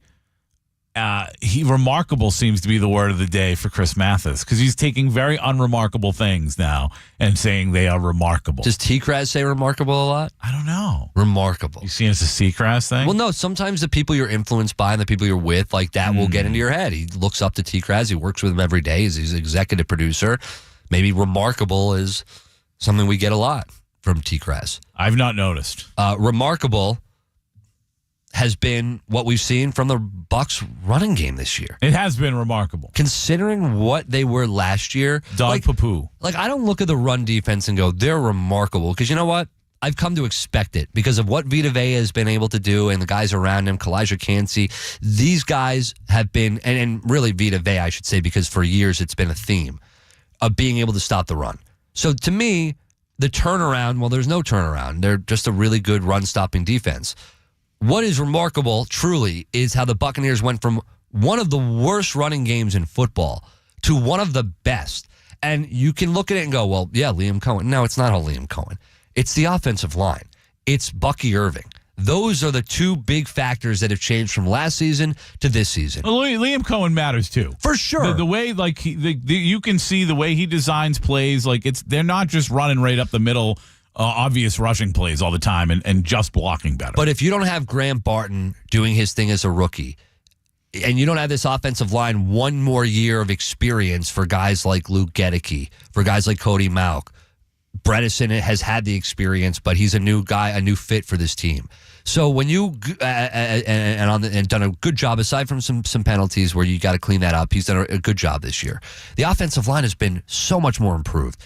Bucky Irving has added elements to this game that I don't care. You're right about Liam Coen. I don't care what you draw up, though. You got to have the ability, like Bucky Irving, to be able to keep moving forward, because Rachaad White at times has shown that, but even with Liam Coen, he has not done what Bucky Irving has been able to do. So you have to have the line, you have to have the run game, and of course you have to have the coordinator to go with it. But it has changed not only that element and aspect of the game for this team, but it has changed the way this team's offense looks altogether. To your point, if I'd asked you coming into the season, and I would extend this to all of you listening, you can text in 82945, you can call in if you want to, 888-546-4620.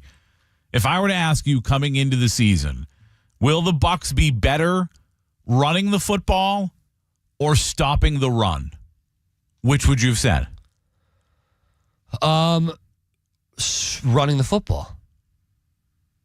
Coming into the season, if I asked you if the team that was the worst rushing team in football the last two seasons would be better this year at running the football. Stopping the run. All right. I was very confused by your answer. I thought it was the opposite question of what more confidence. Yes, I would have more confidence in stopping the run, no doubt about it. Believe it or not, they're exactly the same. They are fourth in the league against the rush, and they are fourth in the league running the football. And what were they last year running the football? Bottom of the league. No, 2 years in a row. Yep. Last in football. So if you would ask me coming into the season, and, we had the conversation, we thought they'd be a better running team. But I still, even with the expectation that they'd be a better running team, would have said, no question, they'll be better defending the run than they are running the football.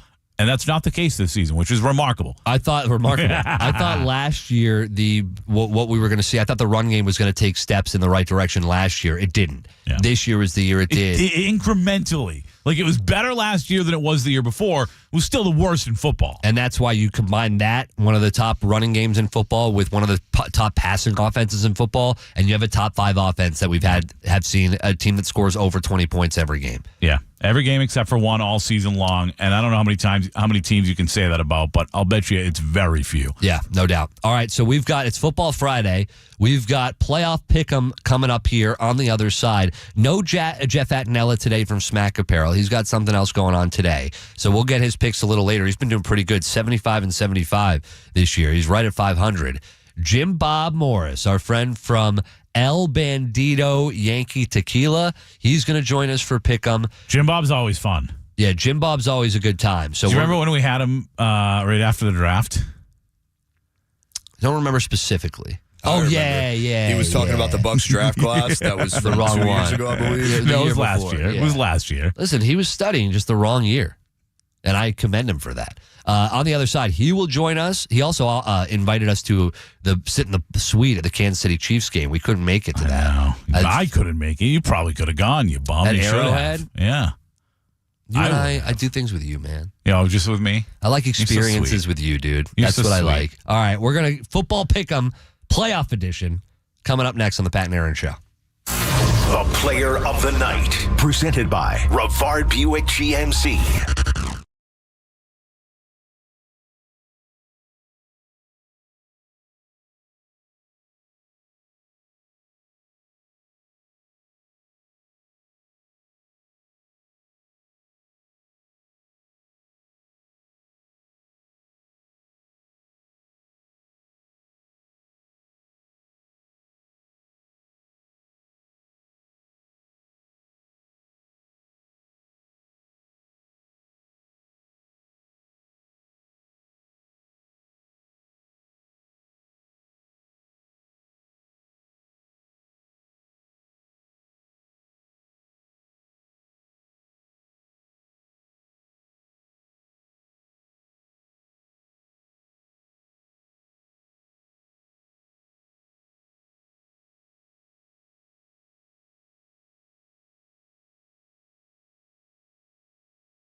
I made a pick'em group thing.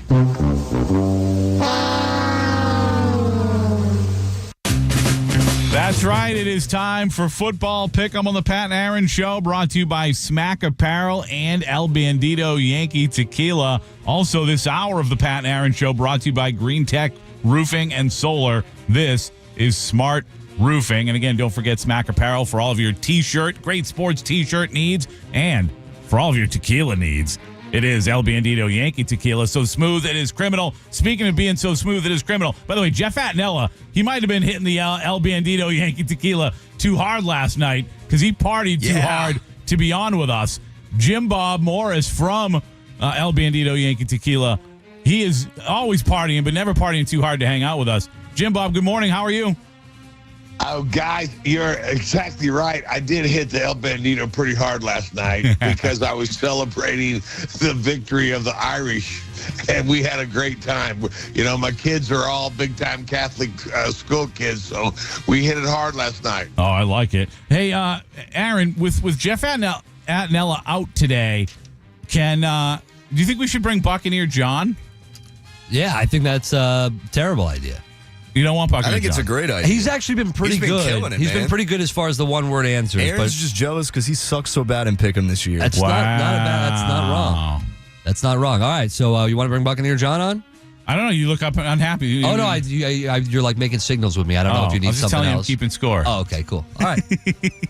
All right, we'll include Buccaneer John as well. We'll start with tonight's college football playoff game. Which of these teams will be heading to play Notre Dame in the national championship game? The Cotton Bowl tonight, Ohio State. Now, Jim Bob, just so you know, what we do here, because there's some even odds in some of these games, we will always add half a point or subtract half a point based on home team, road team.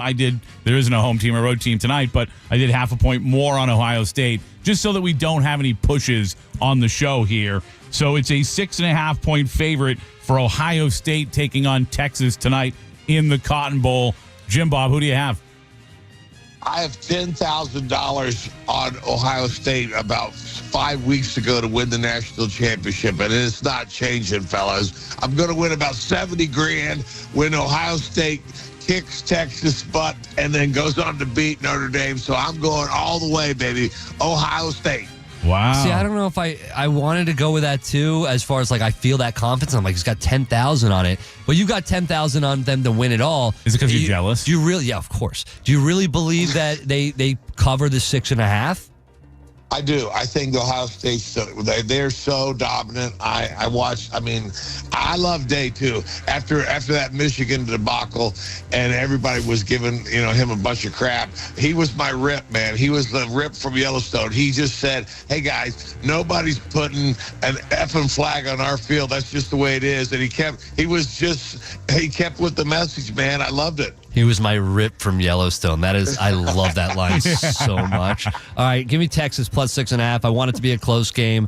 Ohio State has looked like the best team in college football throughout this playoff run. They've looked dominant, but I'm hoping for a good game. My record indicates that I'll lose this game, but I like Texas. Casey Warner?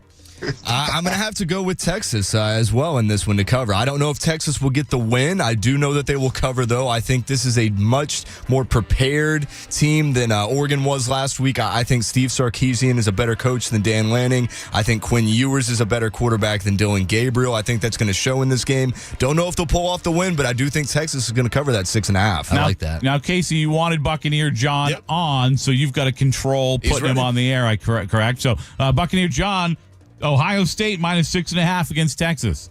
Buccaneer oh my God, John. he's not ready. I knew it. Oh wow, Buccaneer John, we were going to give you the shot. You all right. blew it. He's Buccaneer John. Buccaneer John's still sleeping. Well, yeah. Jim Bob, if you knew Buccaneer John, he's more hammered than Jeff Attinella. All right, Buccaneer John, we were going to let you play along, but apparently you're out today.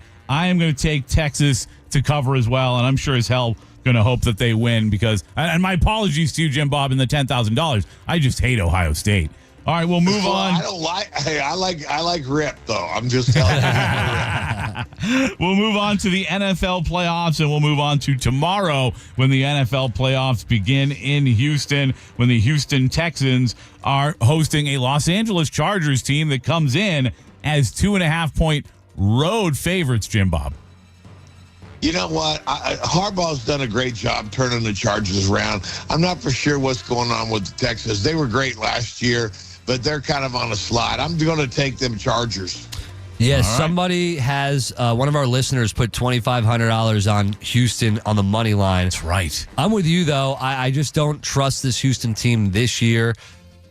Sophomore slump, I think, is a little harsh for what C.J. Stroud's going through. I mean, they obviously still are a successful team, but he doesn't look like, and the offense doesn't look the same as last year. I'm with you. I'm going Chargers covering 2.5. Casey Warner. I don't know if I trust this Houston team, and I don't know if I trust this Chargers team, but fellas, you remember who I had in my preseason predictions in the Super Bowl? Chargers.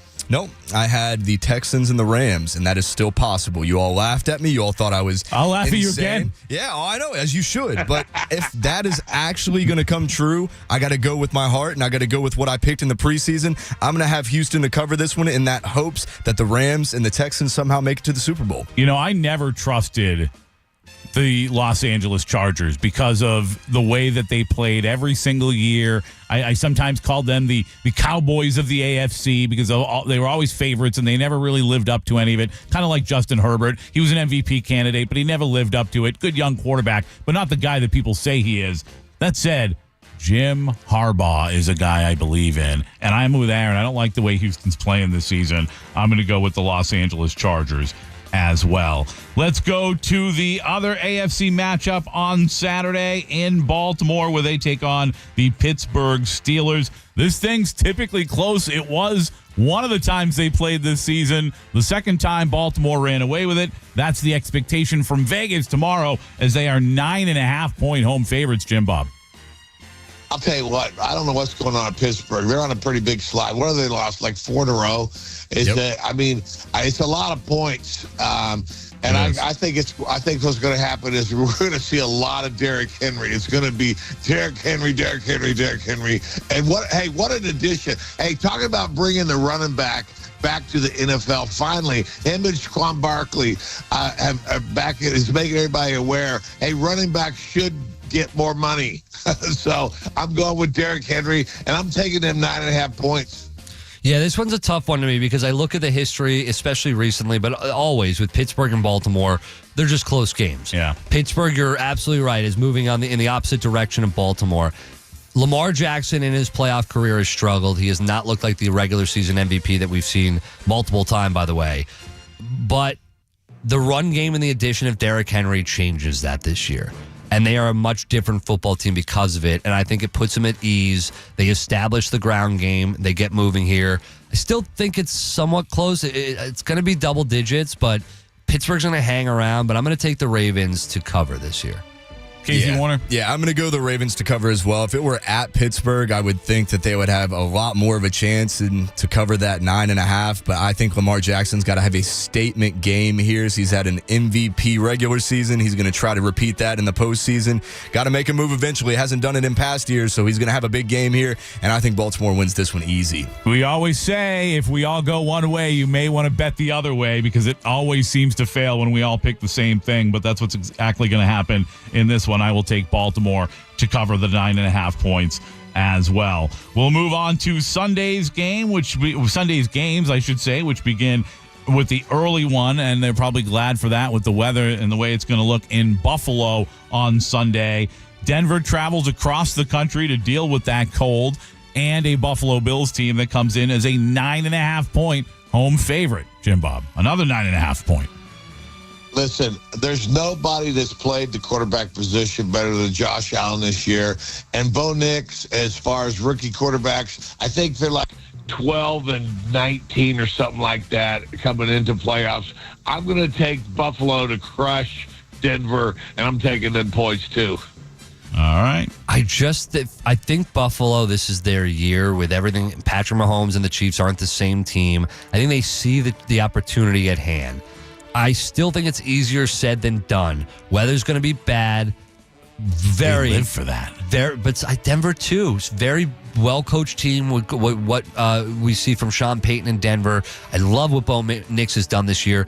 I think Buffalo wins this game. I think it's a lot closer than what people are thinking. Even though Buffalo has blown good teams out this year, I think Denver hangs around. I'm going to take Denver to cover. Wow. Yeah. Casey Warner. I completely agree. Weather's not going to be too terrible. Partly cloudy and 31. Just looked. And no, not too terrible. Yeah. That's adequate for some Denver For guys. Buffalo, that's like I know, 70s. It hurts me just to think about. I think Denver is going to play a game similar to what the Rams kind of played against the Bills. I think it's going to be high scoring, a shootout. I don't think Denver comes out on top of this one. Ultimately, I think Buffalo wins. But I could see a high scoring back and forth kind of game with Buffalo coming out on top. I think Buffalo's the better team. and they've got the veteran quarterback versus a rookie quarterback. You guys know how I feel about rookie quarterbacks going into the playoffs. Not that they're all going to fail, but it's another leap, and it's a leap that I think Bo Nix is going to have trouble with in Buffalo. I'm with Jim Bob. I'm going to take the Buffalo Bills to win and cover the 9.5 points. We'll go to the middle game on Sunday, and a big game for us if the Buccaneers can win, because if Green Bay wins, that means the Buccaneers will host a second playoff game. Green Bay goes to Philadelphia, where they're still kind of wondering about Jalen Hurts, although I suspect he's going to play. The Eagles, 5.5-point home favorites, Jim Bob. Well, I was at Green Bay. As you guys know, we got a suite up there. El Bandito, Yankees got a suite in Green Bay. We got a suite in Chicago with the Bears. We got a suite in Kansas City with the Chiefs. And I tell you, I was happy to see Green Bay have to go to Philly, because trying to play those two receivers with the Rams is impossible when they get into trip situation. Try to bracket that. You can't do it.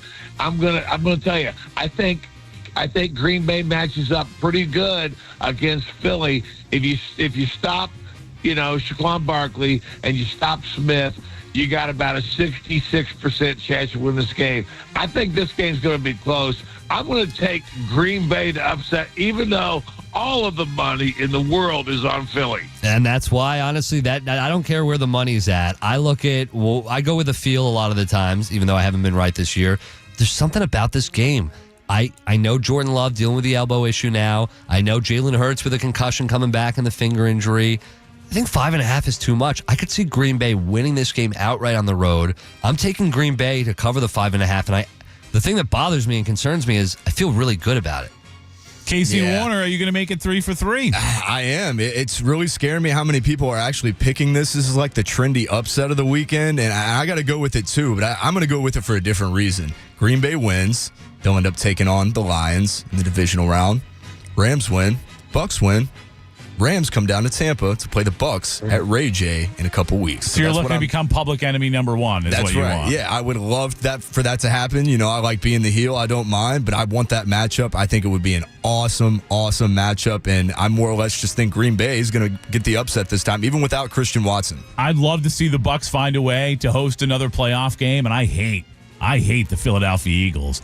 That said, I've been telling you guys all season to stop overlooking the Philadelphia Eagles. This team might just go to the Super Bowl. They're certainly going to win on Sunday, and I think they're going to win by at least a touchdown over the Green Bay Packers. I'll go on the island. We'll see what Jeff Attinella picks when we get his picks, but for now, I'll go on the island in taking the Philadelphia Eagles. I hate to do it. It makes me sick to my stomach, but I will take the Philadelphia Eagles. Minnesota, speaking of your Los Angeles Rams, Casey Warner, that's Monday Night Football, but of course we always pick the Buccaneers game first, even though that's on Sunday. So we'll move to Monday Night Football, where it is a half point, and it's actually 1 point, but again, I always knock it down. But this is basically a pick-em between Minnesota and the Los Angeles Rams on Monday Night Football. By the way, Jim Bob, in Arizona because of the fires in Los Angeles. I hear you. They are going to move that to Glendale, I guess. And the fact of it is that I'll tell you, the Rams beat them earlier, and the Rams are going to beat them again. I tell you, I thought the Rams matchup with those. I mean, hey, that receiving core, and they got a good running attack too. The Rams are going to beat the Vikings again, and in the Vikings season, that's just how it's going to go. Beat them type 10 last time. I've been on the Vikings since before the season. I think when I thought Sam Darnold I thought Sam Darnold before he got hurt, I thought he should be the starter just because he's a veteran. You let McCarthy learn a little bit. Turns out they didn't need to make that decision. It was made for them with the injury to McCarthy, and Sam Darnold's been everything I thought and more. And that Vikings team is very good. But there's something about the Rams. There's something about Stafford. He's got some rest now, what didn't play last week. McVay being the veteran coach, the Super Bowl winning coach. The receivers you mentioned, the run game. I just like the Rams in this. Give me the Rams to win this game outright. Well, we know where you're going, Casey. I mean, Warner. hey, You never know where I'm going actually now because remember I told you my little my theory, but no, throwing that theory out the window. I got to go with the Rams in this one. It's Kevin O'Connell. It's Sean McVay. It's one of his disciples. I think they have a great relationship and a great matchup here going into this. They know that it's going to be a very tough mano-a-mano kind of matchup. I think it'll be very, very close. But in the end, I think Sam Darnold gets pressure a lot from Jared Verse and Braden Fisk. He got pressure a lot last week and didn't look great. That's going to be the key to the victory for the Rams, and they get it. What a great job they did drafting for their defense this year. Yeah, Seminoles. Seriously, Verse has been fantastic. You almost forget that they lost Donald inside because they've got some good young defensive tackles as well. I mean, you can never forget about Aaron Donald, but it hasn't been the gaping hole it could be when you lose a great player like Donald. And I'm a matchups guy, man. And when you looked at the way this team's matched up the first time, it's advantage Rams. And I don't know how it isn't again on Monday Night Football, even though they will not have the home field advantage. I am going to go with all. I'm sorry, Casey. That's 4 for 4. Man. You know it's bad news when we all usually pick the same way. Maybe Jeff Attinella will pick Minnesota to help you out because right now we're all on the Los Angeles Rams. When you lose a guy like Aaron Donald, it shouldn't be as easy as it's been for them. Yeah, they've done a really, really good job filling in the middle of that defensive line without question. All right, speaking of the middle of the defensive line, it's pretty good here in Tampa Bay with Vita Vea and Kalijah Kancey, who, by the way, did not play in Week 1 against Jaden Daniels and that Washington Commanders team. Washington, it's Sunday Night Football, Raymond James Stadium, the Buccaneers, 3.5-point home favorites. Jim Bob. Everybody's talking about, and I Daniels had an amazing year for a rookie, and this game I think is going to be close. I just love. Hey, the guys, I'm old enough to be an all Big 8 safety. Okay, so now it's the Big 12. I watched Baker Mayfield from when he was a kid at Oklahoma. I loved him back then. I went and watched him play a couple times. I still love him. He's having a great season. I'm going with the Bucs, even though everybody's saying money's going to be on Washington. All the sharps are taking Washington, and I think the sharps are wrong. They ain't that sharp. Sharps are wrong. We're going to go with the Bucs. See, you get it. We used to have a handicapper that would come on earlier in the season, and he would pick against the Bucs every single week, and he was wrong every single week. To be fair, he wasn't trying to sell tequila. No, but either way, like you get it, and I believe it in your voice. I wish I was as confident. I wish this was a 2.5-point spread because I do. I've got the Buccaneers winning this game. I actually have the exact score, 26-23. So I've got them winning by 3 points. So based on that alone, I guess I should take Washington to cover, but I don't want to do that. I don't want to do that because I think the Bucs are going to win. Give me the Bucs covering the 3.5, but I think it's going to be a close game, people. I really do. Yeah. All right. All week I've been going back and forth with Chris Mathis on this. He doesn't feel confident about this one. By the way, got to catch Chris and Casey tomorrow at 11 to 1. That's the regular time slot. We'll be on 11 to 1 tomorrow. Nice. Nick Wise before that from 9 to 11. Who's on after you guys tomorrow? Rock Riley, baby. Then after Rock? Yeah, that's right. I'm on at 2 o'clock. 2 o'clock tomorrow. Every Saturday for the month of January and 1 week of February. A full day of local Tampa Bay sports radio tomorrow. You got to love it. And with that said, I was talking to Chris. I think this is going to be a high-scoring matchup. I think it's going to be in the 30s. I'm going to say like a 36-33 kind of game, 35-31, something like that. I do think that Washington covers the 3.5. Something like that. Maybe 34-31 in that case. I think Washington covers the 3.5. It's high scoring. I think Green Bay wins. I think the Rams win, setting up Tampa Bay for a home playoff game in the divisional round. There's going to be a lot of points scored on Sunday night. I believe that. This was 37-20 the first time around. I think both teams are better offenses today, even though the Bucs are without Chris Godwin. I think we know how much they've grown in Washington with Jaden Daniels, and we talked earlier about the way the relationship has grown between Daniels and McLaurin, who only had 2 catches in Week 1. Washington is going to score on Sunday night. The Buccaneers are going to score as well. It's going to be a high-scoring game. I've got the Bucs. I think they're going to win this game by about 10. It may not be 17 again, but I think it's going to be about 10. It's going to be Bucky's night. It's been a good year for Bucky. It's been a great year for Bucky as a rookie running back. This is the game where Liam Coen pulls out all the stops and this offense looks stupid good. I wouldn't be surprised if it's like 44-34, 48-38. The Bucs are going to score on Washington. They're going to score enough to cover. I'm going to take your Tampa Bay Buccaneers in this one. That is football pick'em for this week. A little playoff pick'em for this week. Still a few more minutes though, Dane. I'm sorry, I called you Dane, Jim. And then Bob. you call him Neil. Well, it's Dane Neal. Dane Neal I'm looking at the text from Dane, which is why. And Jim Bob, I'm very excited. We got a couple minutes left with you, and our friend Aaron is going to be here in a second too. He doesn't realize why because he doesn't know yet. I want to hear about this Wanna Parlay app because it sounds pretty cool. Tell us about this new app, Jim Bob.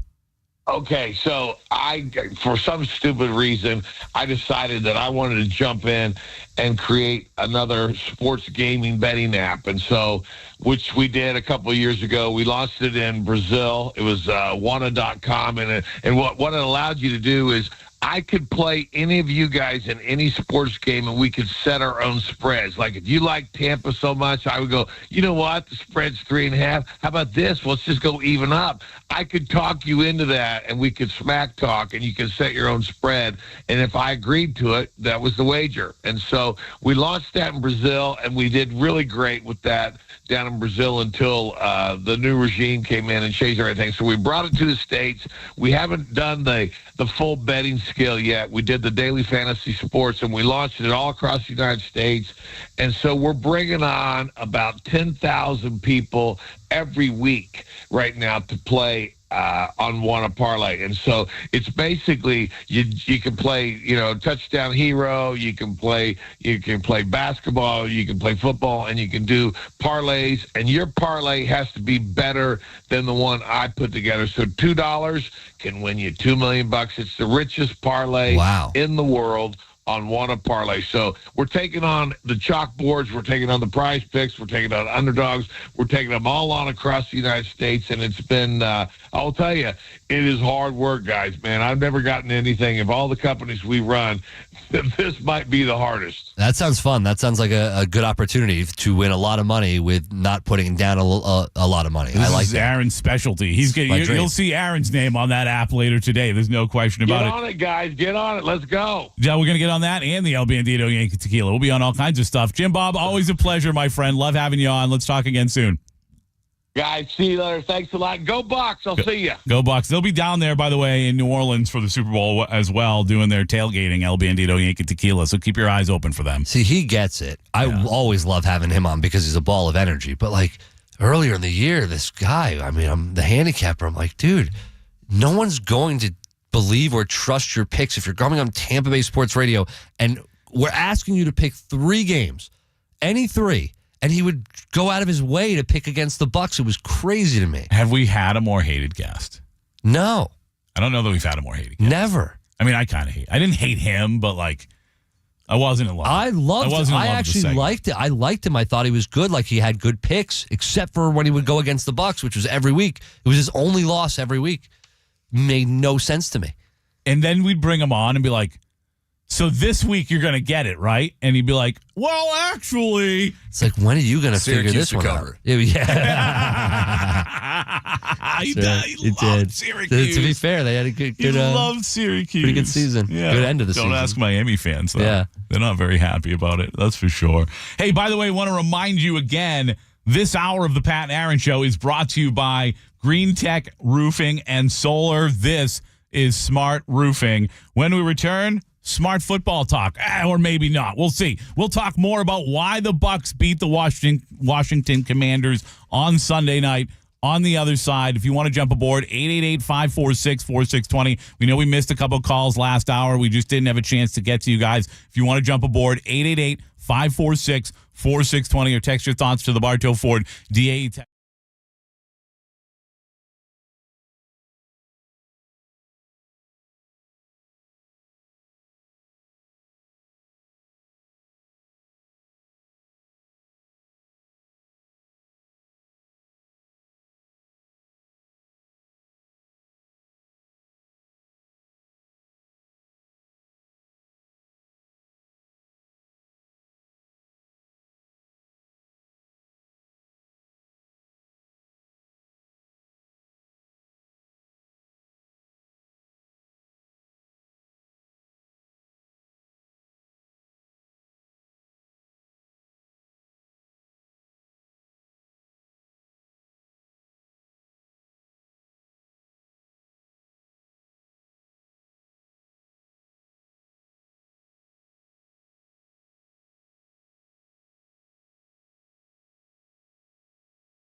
On top of that, this is Smart Roofing.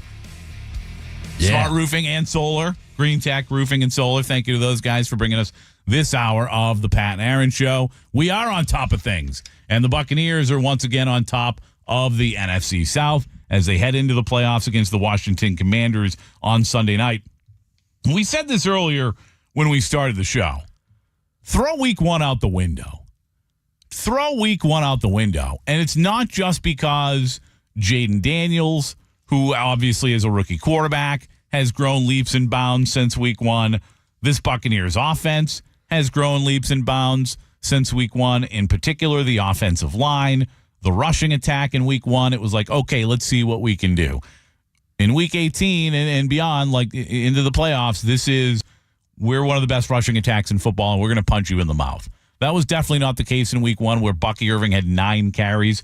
I guarantee you he's going to see the ball a lot more than 9 times on the ground on Sunday night. During Pick'em, you think this offense, you said you think this offense hums, and they score maybe even 40 points. I wouldn't be surprised. I was looking at some of the odds, and Vegas agrees with you in a sense. What's the over-under? Well, it's not specifically them. There's odds right now for the highest scoring team for this wild card weekend. So of every team playing, who will be the highest scoring team? The Bucs are number 3 as far as the odds. I'm surprised they're number 3. Who would you think they'd be higher? I wouldn't be surprised if they were 1 or 2, because it's not just about how good your offense is. It's about your opponent. And they put up 37 on Washington in week 1. So I'm surprised that who do you think's 1 and 2? Probably Baltimore is up there. Baltimore's number 2. I think that's kind of crazy because those games are usually pretty close, and Pittsburgh's got a good defense. And Pittsburgh's number is the last team as far as to score the most, and I get that. Let's see here. When you think about it and you look at Buffalo. Yes, number 1. Buffalo's number 1. Number 1. But again, that's a good Denver defense, right? Of those 3 teams, I think the Bucs have maybe the best matchup when it comes to offense versus defense. Especially, there's part of me that thinks that Baltimore might just rout Pittsburgh again. But the familiarity there, like you said when we did the pick'em, it's usually so close. It's usually so close. And it's usually not super high scoring between those teams either. So I'm surprised. I would think. Now you said you can't get those odds anywhere. Is that that's a good question? Is that a Jimmy Shapiro special? I didn't see that. Jimmy sent those to us. But I think that, and you mentioned it, Buffalo, Denver, you expect that to be a bit of a shootout. Or was that Casey that mentioned that? Casey said that. I don't necessarily believe that. And I think it's going to be somewhere in the middle. But yeah, I think Vegas is putting some respect on the Bucs offense, putting them just behind Baltimore and Buffalo as 2 teams that have been just dominant this year. Yeah. So I think that's respect to what the Bucs offense, and to your point, what Washington's defense is. Yeah. And listen, the Bucs have scored a lot of points this year. All 3 of those teams obviously have. The Buffalo Bills, 525 points this season. The Ravens, just a touchdown behind them at 518. Your Tampa Bay Buccaneers this season scored 502 points. It's funny because who the hell was it that I was just talking? Oh, Nick Wise said to me when we were having a conversation about Atlanta should have won the South because they beat the Buccaneers twice. And he was talking about how he picked Atlanta to win the South. He thought they would. And he said to me they should have because they beat the Bucs twice. They did beat the Bucs twice. I don't think you can make any other argument for the Atlanta Falcons, quote unquote, should have won the South. Look at the way the 2 teams played this season. The Buccaneers outscored their opponents by 117 points this season. The Atlanta Falcons were outscored by their opponents by 34 points this season. The Buccaneers scored 113 more points than Atlanta did this season. And oh, by the way, they gave up 15 and 23, 38 fewer points. So they gave up less points. They scored a lot more points. They had a good differential of a plus 117, where Atlanta was negative. The entire division was negative outside of the Buccaneers. By the way, we've talked about how good the NFC South has been the NFC North has been this year. What are you looking right now? The problem is you got me on the app, So I'm just clicking the away. parlay app? No, because you had me looking for the odds to see if they had the highest scoring teams in Wildcard Weekend. They don't. The Hard Rock. But now I'm putting a really monster parlay. Really? Yeah. As we're talking here, I'm just feeling it. Like, I'll give it to everybody. So I mentioned that the Buccaneers point differential is plus 117. Oh, yeah. I'm. By the way, I'm in and out. I'm listening to everything you're saying. I thought you were saying you just No, checked I'm out. listening to everything you're saying. I'm just doing this too. Okay, that's fine then. So you didn't even have to tell me. The Bucs plus 117 point differential. The best point differential in all of football was the Detroit Lions. What do you think it was? The Bucs plus 117 is pretty good. Plus 220. Did you look anytime recently? I swear, I'm looking at my computer. It's no. actually I'm up. not saying you have it up right now. No. I mean, even recently. No. That's impressive. What's it at? 222. No way. 222. You're off by 2 points. I mean, they've been so dominant on their offense, and with all the injuries on defense, they've really shown up this year. And that's why, I go back to coaching and getting your guys up, because the Bucs have dealt with injuries too, and they haven't done that. Who do you think is second in all of football? By the way, I'll tell you, 2 teams are tied after this team. Who do you think second in all of football when it comes to point differential? Baltimore? No. AFC, NFC. NFC. Philadelphia. Yeah. And now listen, part of that is that they play in the NFC East, which has 2 atrocious football teams like the Giants and the and the Cowboys to beat up on. Washington not so much, but the Giants and the Eagles, like very, very. Dude, the NFC South, the AFC, this is weird. The AFC South did not have a team with a positive point differential. What was Kansas City's point differential? Couldn't have been great. Just real quick on the AFC South, everyone's below except Houston's at exactly 0. Wow. They gave up exactly the same amount of points. The Kansas City Chiefs plus 59. Yeah, I mean they've won a lot of close games this year. They won 15 games, and their differential is plus 59. Mm-hmm. That's wild.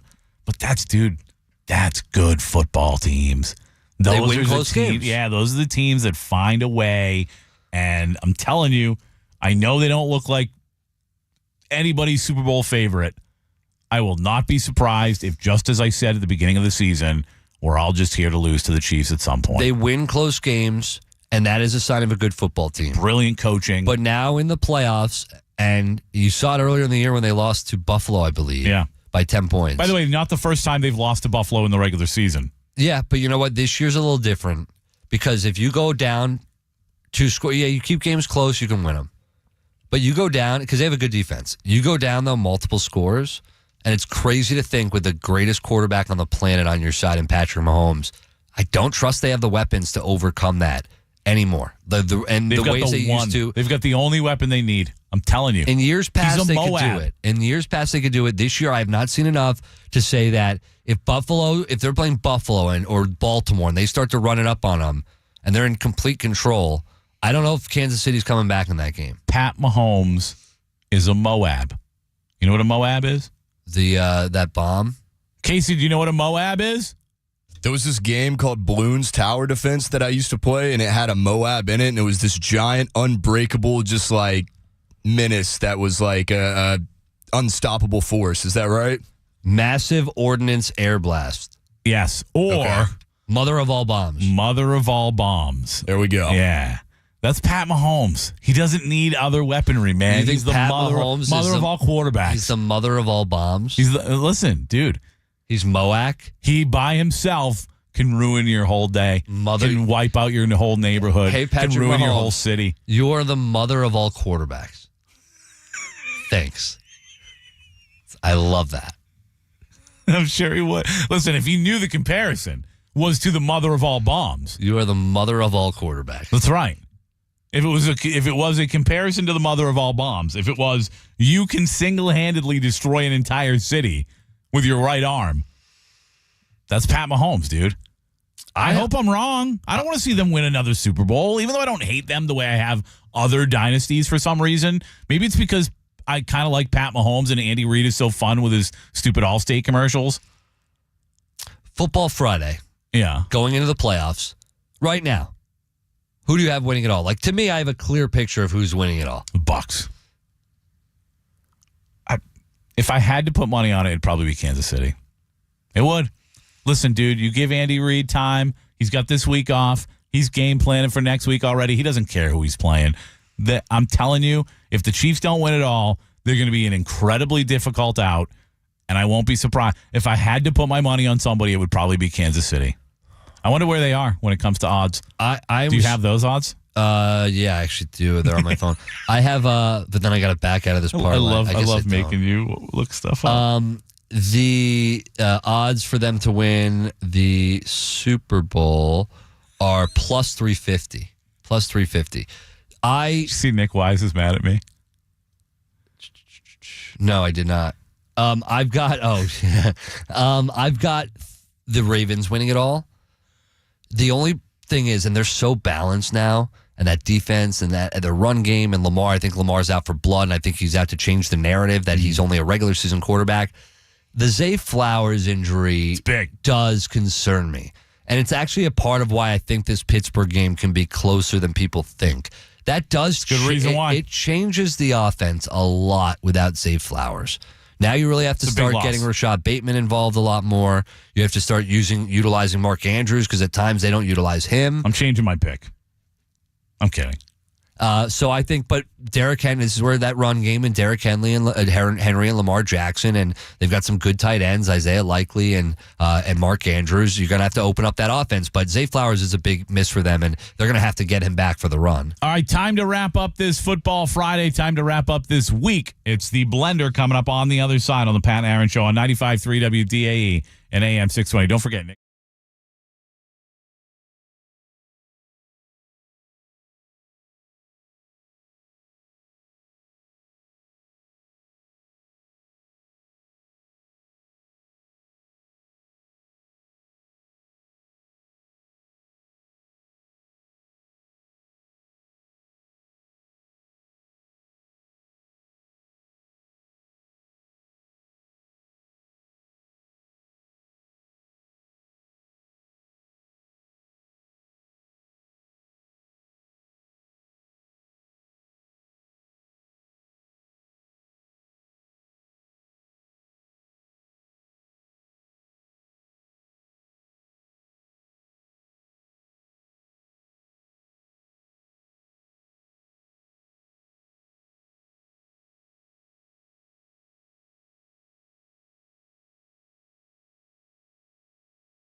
Financing. Also want to remind you that this hour of the Pat and Aaron Show is brought to you by Green Tech Roofing and Solar. This is Smart Roofing.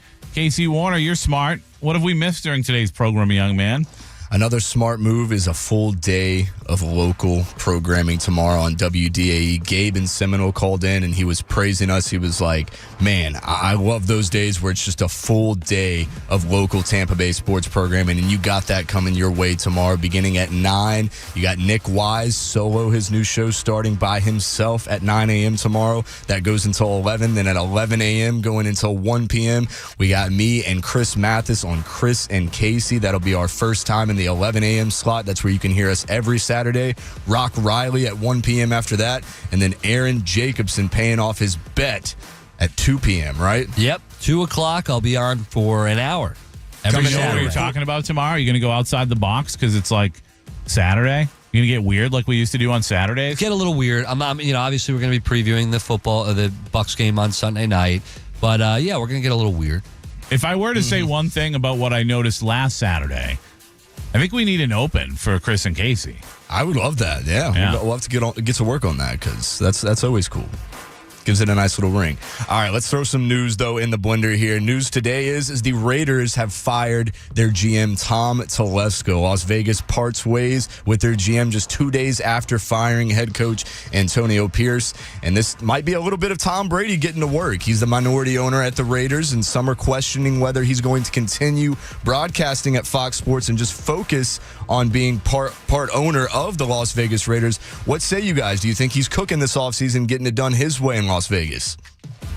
I think they're having his input as part of it. I don't think it's Tom Brady's team to run now, and he's just making all the moves.